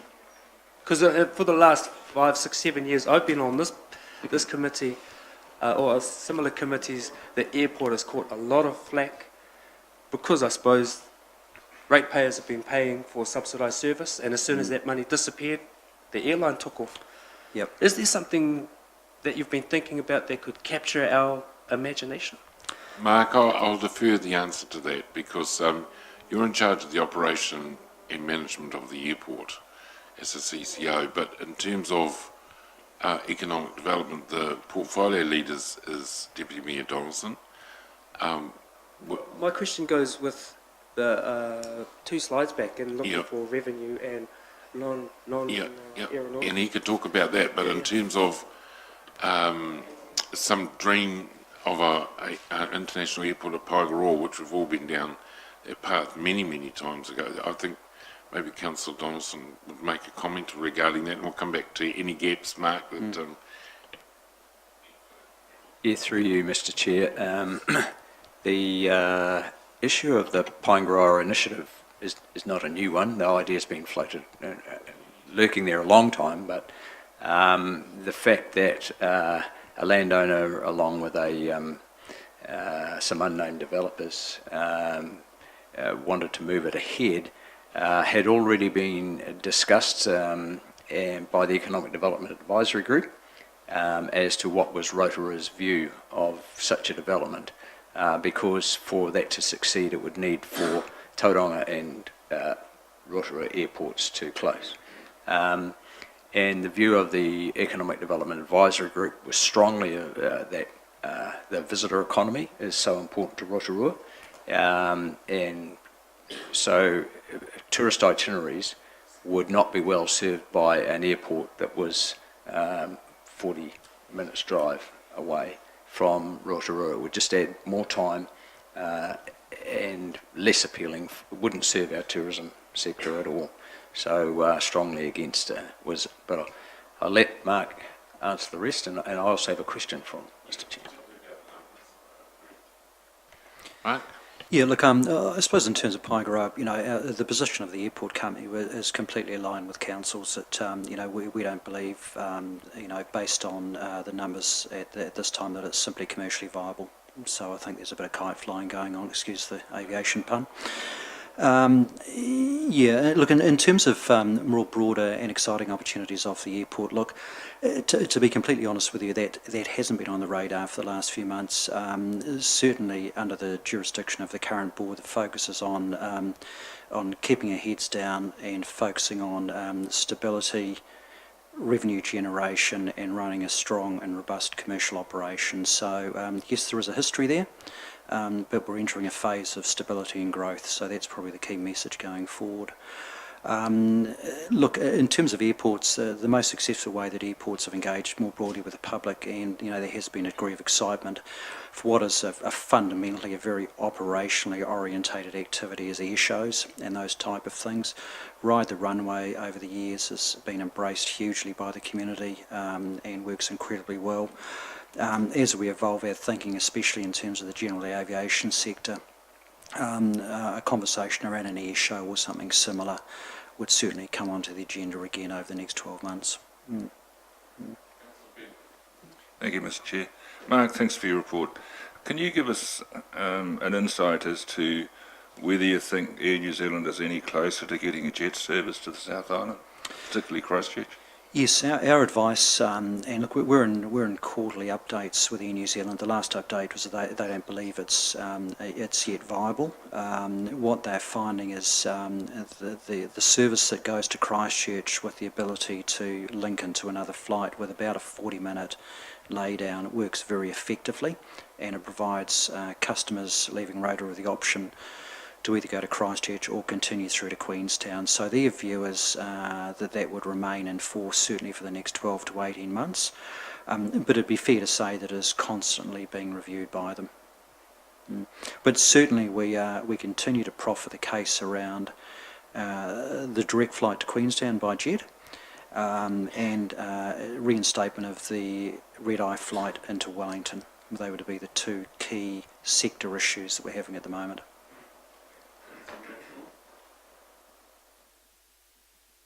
My first question was already answered by Deputy Mayor and Dave read the Paegaroa one. I now have I think I read it yesterday where extra flights are going to be put on by Air New Zealand around the Lions visit to here. They didn't say how many or whatever. What information do you know to be able to tell us of what extra they're going to put on? Yes, so there'd be, there's two, as we understand it, there's two jets coming in, chartered jets for the Lions tour party. So there's just under 90 people. We met with the Lions tour management, so that was a full tour management team about 3 months ago, and have been through the logistics of it. At that time, ironically, as they were looking to actually charter Qantas aircraft, which Air New Zealand weren't particularly happy about, understandably, into Rotorua, but no, Air New Zealand will be running those aircraft, and we have a meeting with Air New Zealand next Tuesday to run through the detail of that. As I understand it, there will not be any formal pro-free or welcoming at Rotorua Airport, which we were keen to explore. The tour management party advises that they're very keen to get the guys on a bus and into their hotel as quickly as possible, given they'll be coming in straight off the back of a game down in Dunedin. So, yeah. They may well do, yes, yes. Thank you, Mr. Chair. Just through you, Mark, a supplementary question around the Air New Zealand movement disruption raised by Councillor Gould. We're in the digital age now, so you're saying that the decisions are made in Auckland, pushed out from Auckland. If you've got the Air New Zealand app, is that the earliest way to get the notification? And also, can you just touch on the importance of business travellers using their Airpoints number when they're making bookings in terms of your business case or your discussions with Air New Zealand? Yes, so maybe addressing the second part of the question first. So part of the argument we're currently running with Air New Zealand at the moment around reinstatement of the red-eye flight into Wellington is the leakage or displacement of Rotorua travellers through to Tauranga. Now, the simplest way to actually validate how and why that's happening is through the alignment of your frequent flyer or Airpoints number to the booking, which means Air New Zealand can reference back to your point of origin. So they're currently working through that. One of the challenges we have is a number of the larger organisations in Rotorua don't allow staff to book up frequent flyer points, therefore we're not getting that data coming through. So you may have a group of for example, staff travelling under a DHB or similar that may be flying out of Tauranga. They may be a Rotorua residents, but we're just not picking that data up at the present time. Sorry, Dave, and the other part of the question was around the app. So yes, my understanding is that it would be the best way to go. One of the challenges we have seen through these fog conditions is a number of aircraft have made it to Rotorua but simply haven't been in a position to land. They've been diverted through to Tauranga, they've been diverted through to Hamilton, they've been diverted through to Auckland, and those decisions are fairly instantaneous at that point. And obviously if you're at the airport you'll tend to get a live update at the time, but my priority, well certainly as a traveller, would be the app, absolutely.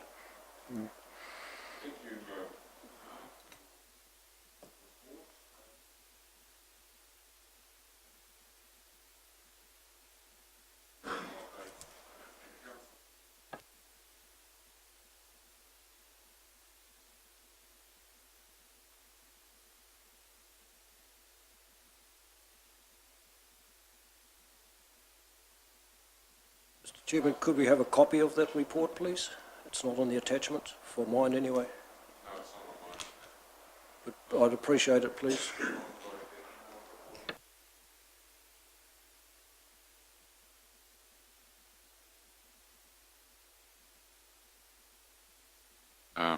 So you'll get a copy of those. Thank you, Rick. All those in favour, please say aye. Against, carried. Now we move to. Shall we have a 5-minute break? Because I'm dying. Okay. And we're going to break for lunch at 12:30. So I'll just have a 5-minute break.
Okay, let's have a power play before lunch. Would someone like to move that the operational report for April to May 2017 be received? Councillor Gould and His Worship the Deputy Mayor. Just a couple of absences before we move on, and I think it should be noted not just that they've left the meeting. Councillor Kumar has gone home, he's unwell, and Councillor Taps was on council business travelling to Palmerston North for a youth affairs meeting. Okay. Sorry? Oh, Councillor Gould and Donaldson, the usual two, yep.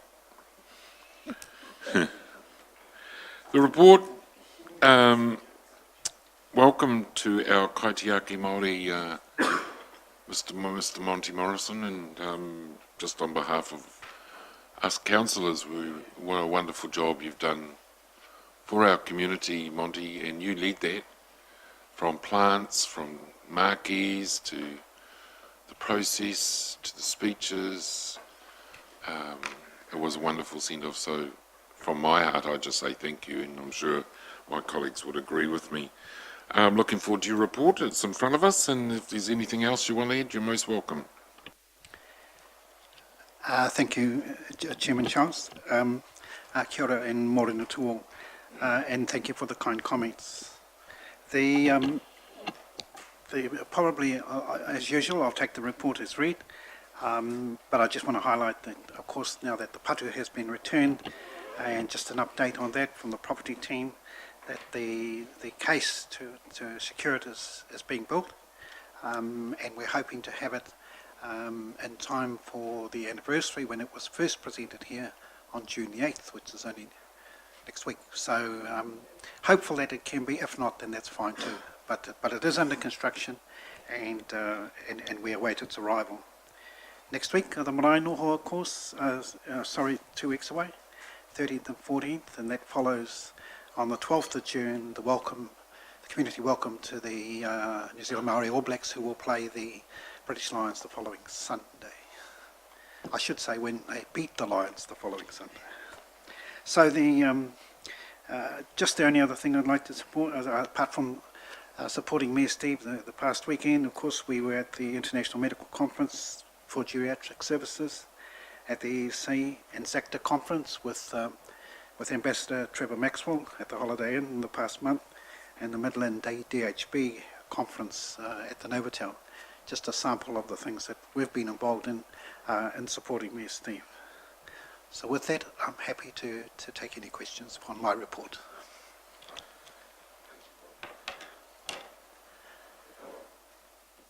Mr. Chair, kia ora te wha.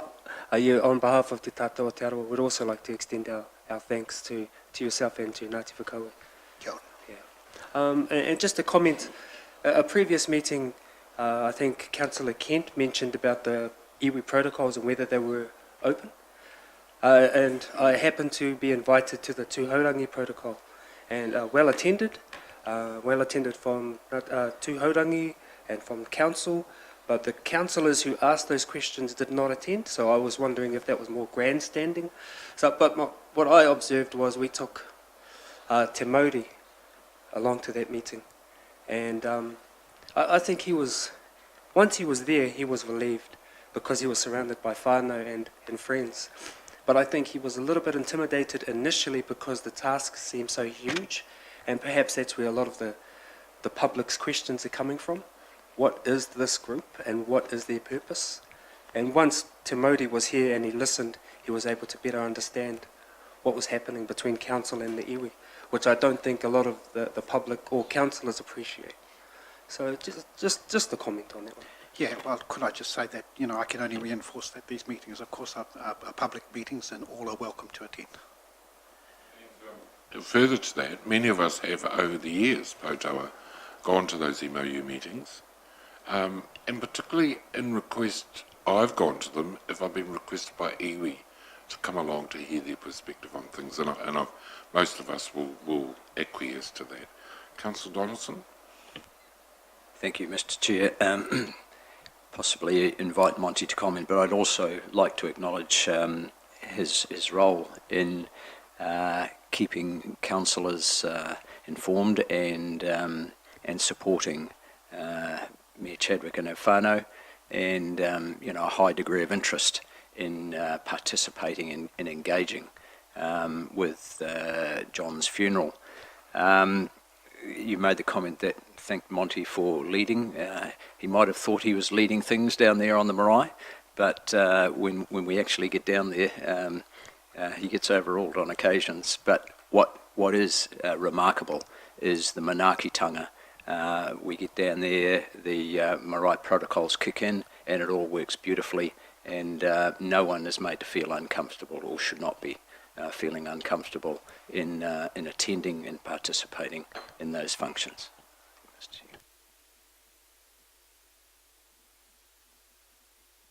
Mr. Chairman, this is just a request, please. The Kauai Cemetery Board, the Kauai Cemetery has not got a sign on the main highway saying that it's actually a cemetery. And I wonder if we could be taken back to the Kauai Board, and also, if it's possible, please, to have the actual name, what Kauai means, and I understand it's the jaw. And if we could do that, would be greatly appreciated. It's something that we would like to celebrate. It's one of our oldest out our way. Thank you. As a member of the Kauai Cemetery Board, we both are, and Deputy Mayor Donaldson. Monty, I'll leave that to you to answer. Yeah, thank you, Councillor Bob, for making the comments and the questions. Yes, and I'm a member, as you know, of the Kauai, the Ngāti Whakauē representative on that board. Yes, you are correct. The sign has been taken away deliberately because of the works that needed to be done there. We are working on a proposal. Actually, the design is already in place, and then having a new one more fitting to the current layout, and that'll be put up in due course. One of the issues we have, though, it's part of the NZTA planning to actually extend the four-way laning from Ferry Springs out to the Nongotau roundabout. So that's halting things up a bit more in terms of the roadway development that we might want to see when it's completed. But yes, rest assured that the sign hasn't been forgotten. It gets a little bit awkward when we say, yes, it's up the road opposite the dismantling place.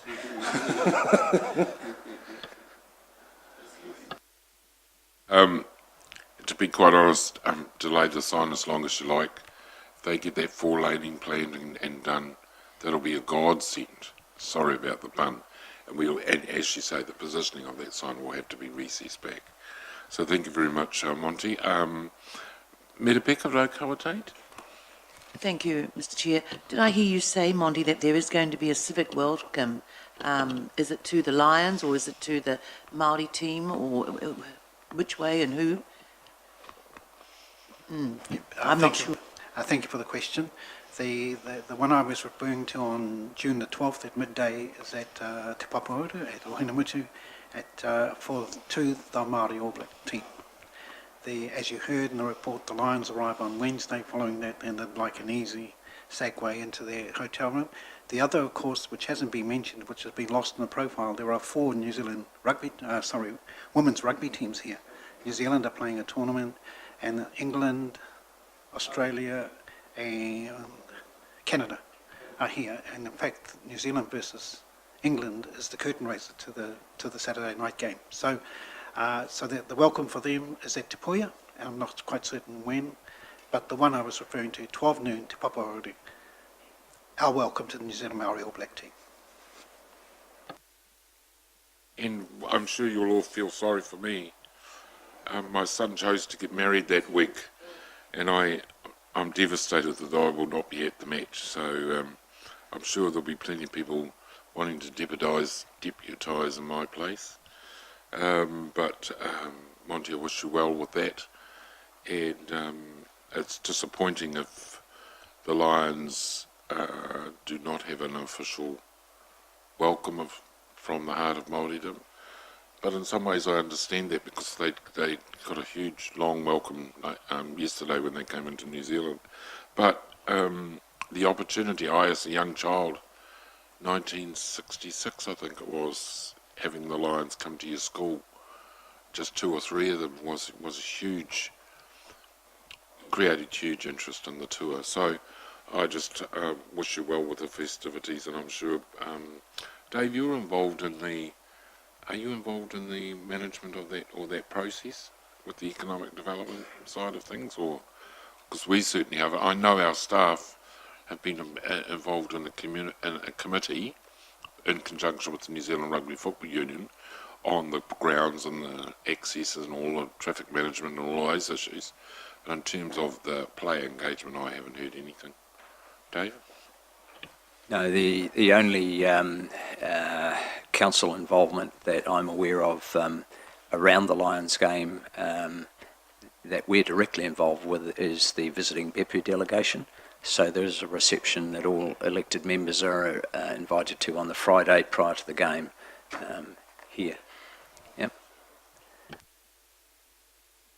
While we're still a little bit on the Lions thing, I too have huge regrets like you have. I'll be in China that weekend, sadly, so they're going to beam me back live when the haka's on. So urge you all to go down there. You'll participate, 10,000 people doing the haka, facing towards the Novotel Hotel where the Lions are staying. And they will see it for themselves. I'll look after your complimentary ticket. So, ka pai there. So while we're still on the good news, through to Monty on the, can you pass a sincere congratulations and a bouquet to our own council, Kapahaka group, who were here strongly for the return of Mauri Ora's taonga. And I know it made them feel good too about it on that beautiful ceremony we had. And also them being involved in the pōheri at Tama, bringing our Manukura Stevie and John and the whānau onto the marae. That did not go unnoticed, but, you know, pass on the heaps of praise to them. And I'm also noticing, which was great down there during the time of the tangi, Monty, that even our non-Māori staff now are feeling comfortable on our maraes, and they know when, what's appropriate and various things, and that I've noticed that too. So, ka pai tērā. Thank you, Trevor Maxwell. So, if there are no further questions.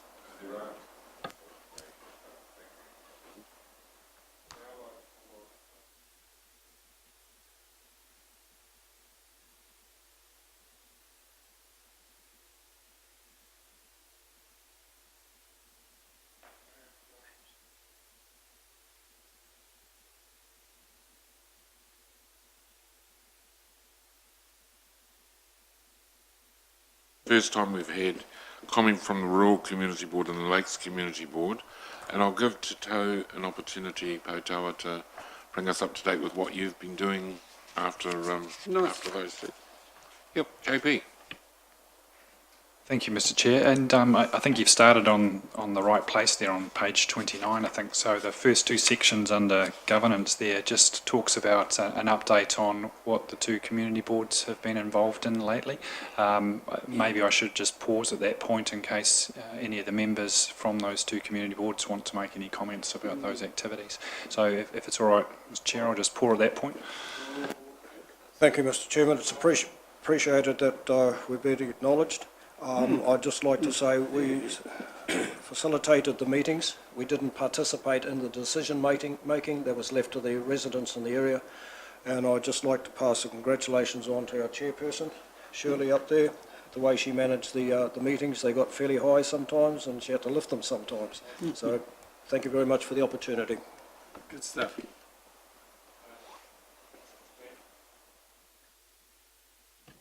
Yes, likewise, thanks for the comments in the report. I think we should also add too that the both boards attended the New Zealand Community Board Conference in Methven for 2 days. It was an extremely well run conference, and there were 200 delegates from throughout the country. The range and the calibre and topics of the keynote speakers were absolutely excellent. And the conference revolved around the theme of 1 + 1 = 3, or trying to make your resources go further, and how you could do that. but it also revolved around engaging communities at grassroots levels, talking about how to engage communities around grassroots levels and deliver better outcomes, about the assessment of risk and outrage management, crisis communications, and promoting methods to achieve greater facilitation by and for communities, and driving projects promoted by councils and other agencies. So we had a number of workshops which encompassed those themes and conversations, and we had guys like Sam Johnson from the Student Volunteer Army, and another young chap from Melbourne who has been consulting with councils in Victoria and Australia. They were excellent speakers, and we got a lot of value out of this conference and around those themes, and looking at opportunities and moving forward in encompassing those sort of engagements. And I guess we're doing that to an extent around the spatial planning, where we've just started some conversations with our communities around the district. So Phil, our chairman, and myself attended that conference, as did Shirley from the community board. Mr. Stanton, Mr. Martin, I understand the Rural Community Board hosted a spatial planning meeting at the Nongataha Community Hall last night. How did that go, and was it well attended? And I'm sure you've got comment as well. Thank you, Mr. Chairman. Yeah, it wasn't overly attended. We're a little bit disappointed the way the advertising went about, but it was a good meeting. Some of the people are very frustrated, well, Nongataha people are frustrated with the number of times we've had meetings and little sticky pieces of paper go on the walls, and we're still doing the little sticky paper suggestions again. They've said, why haven't we done whatever we talked about in 2000? Spatial-wise, we had to explain what spatial was, and the council staff did that very well last night, and it was sort of brought people into where we're going for the future up to 2050. Good meeting, worthwhile having, and Lakes and etc. got more meetings coming up. Thank you, and thank you, JP.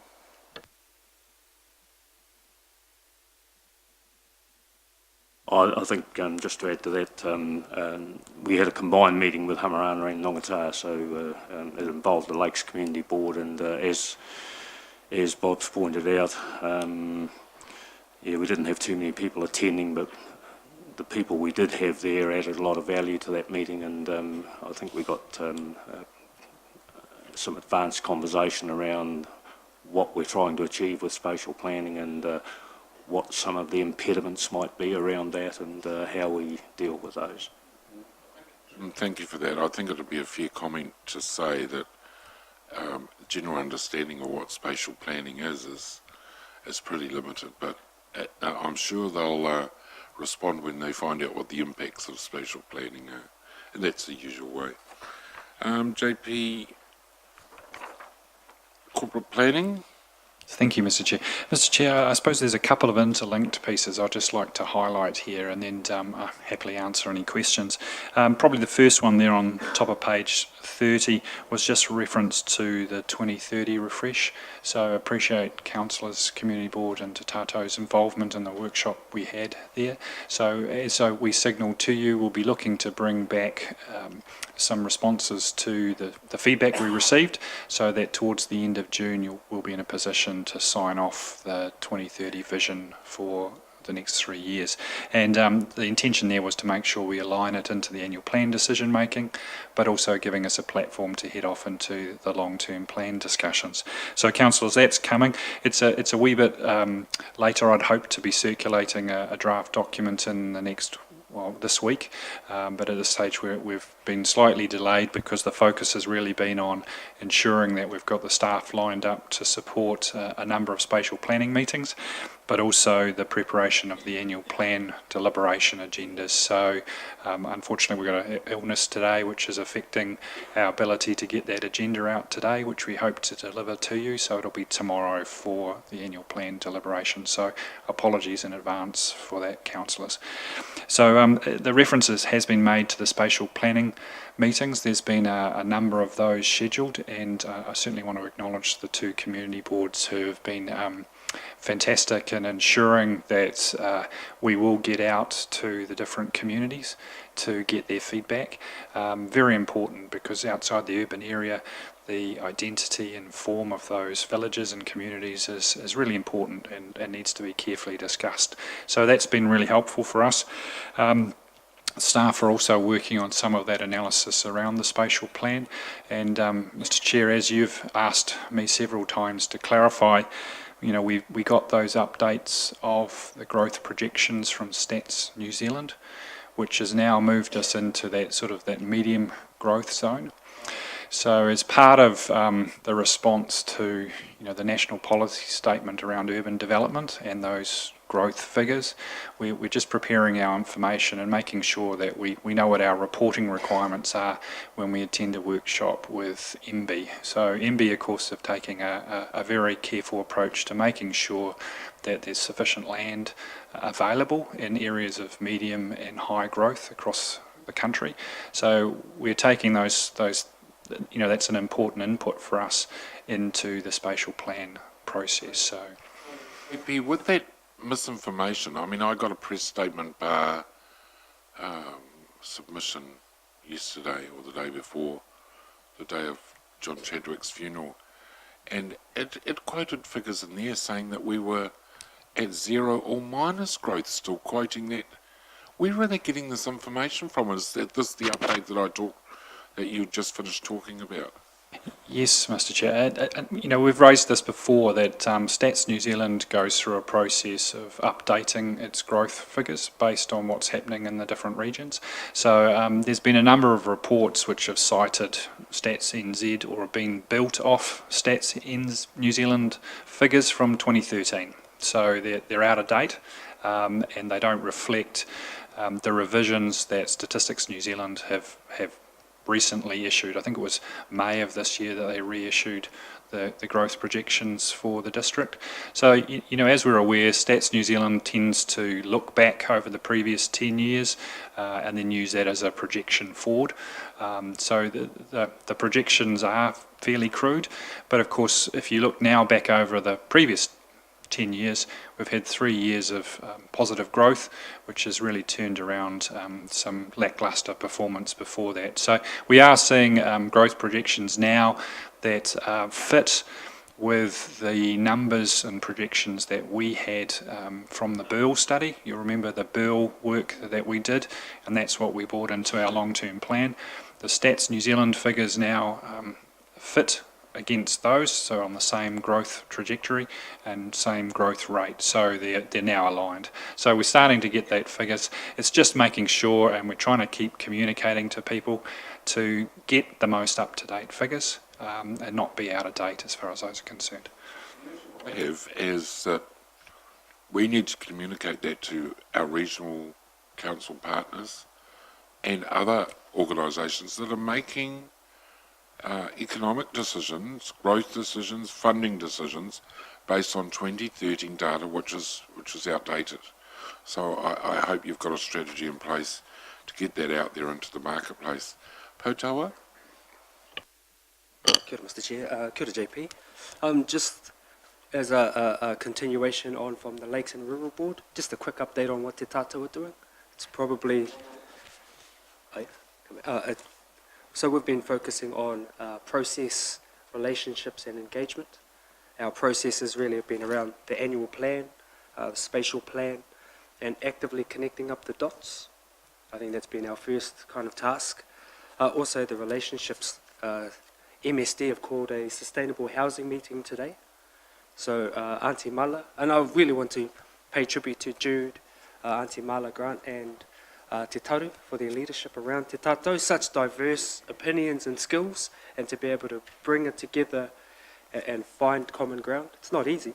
Just because we're Te Arawa, it doesn't mean We all see eye to eye every single day.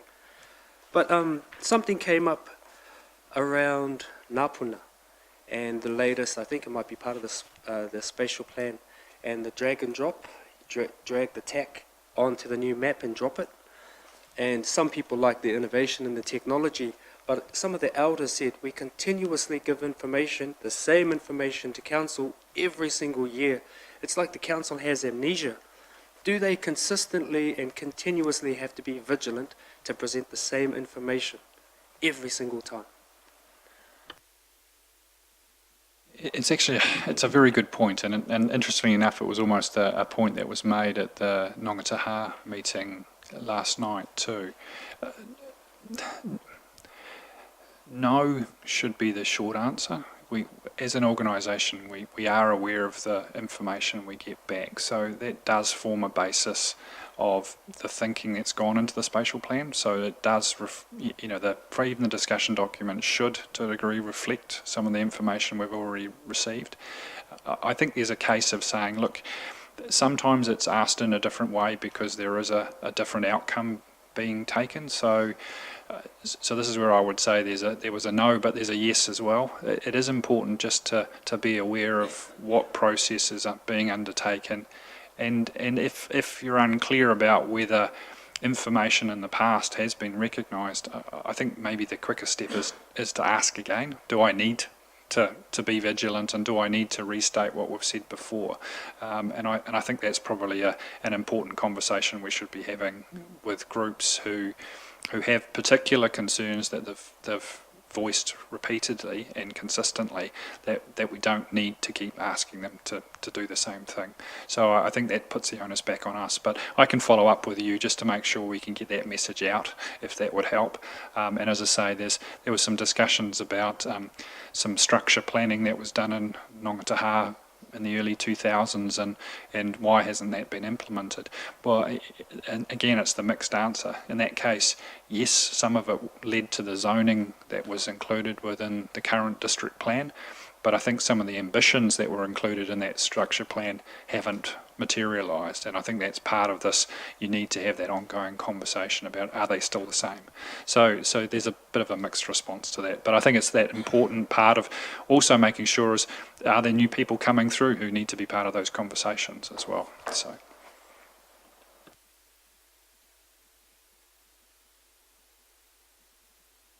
Councillor Maxwell. Thank you. This is for information. Question is, JP, this morning we've received invitation on our from Local Government New Zealand, hui for elected members of Maori descent. I just want to make sure that Rotorua and Te Tātou have got the same information, because they've got a hui plan for prior to the local government conference this year in Auckland. And Rotorua and I attended the one in March out at Manukau, and it was a very successful meeting. Please let you and June and them know about this so we can have some membership there, and I'm sure even Councillor Rokawa Tate might be interested in this as well in Tānia. It's a hui for elected members of Maori descent. Yeah. This is the second one. The first one we went to, about 40 people came from around the country, didn't they, Rotorua? And it was successful. Oh, yeah, thank you. Strategy and with corporate planning, sustainable living portfolio, people portfolio, etc. You've all had this information, so you've read it. Have you got any questions, or JP, if you'd like to highlight any matters relating to that? No, Mr Chair, and probably just moving on to page 30, the Protawa had made a reference to the second area around community housing. So the MSD are here today holding a workshop on social housing. Okay. Rosemary McKenzie's and apologies for the meeting today, because directly afterwards we're convening a workshop really to pick up on some of the key bodies and organisations who've attending that MSD roadshow to canvass that support for a housing trust development within Rotorua. So this is leads on from those reports we provided earlier on in the year. So a really important time to take this workshop as an opportunity to gather those potential partners together and map out how we should go forward with a housing trust. Thank you. And in the different portfolios on 31, 32, 33, JP, if I could just, so I really got out and rolled my sleeves up yesterday and had a look at Nongata. Some work needs to be done out there urgently. Some of the infrastructure is disintegrating, particularly the concrete tiles behind the Taui Street shops. And the footpaths also need some work. Someone's going to break their leg. Where the drip thing from the plants is, it's actually gouged out holes, so whether it needs a tarmacs or what, I don't know, but certainly some work needs to be done out there because that maintenance needs to be done to protect the investment that we spent many years ago. So that's the only query I have. Have anyone else got any questions on pages 30, 31, 32 and 33? Oh, Councillor Kawatate. Thank you, Mr. Chair.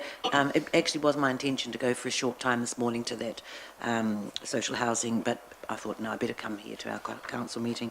But yes, I'd like to, I'm sure Rosemary's going to come back with, obviously, with some information, but as a result of the conference that I attended a couple of weeks ago in Australia, and it was around affordable housing and touched on social housing as well, it's not for the faint-hearted.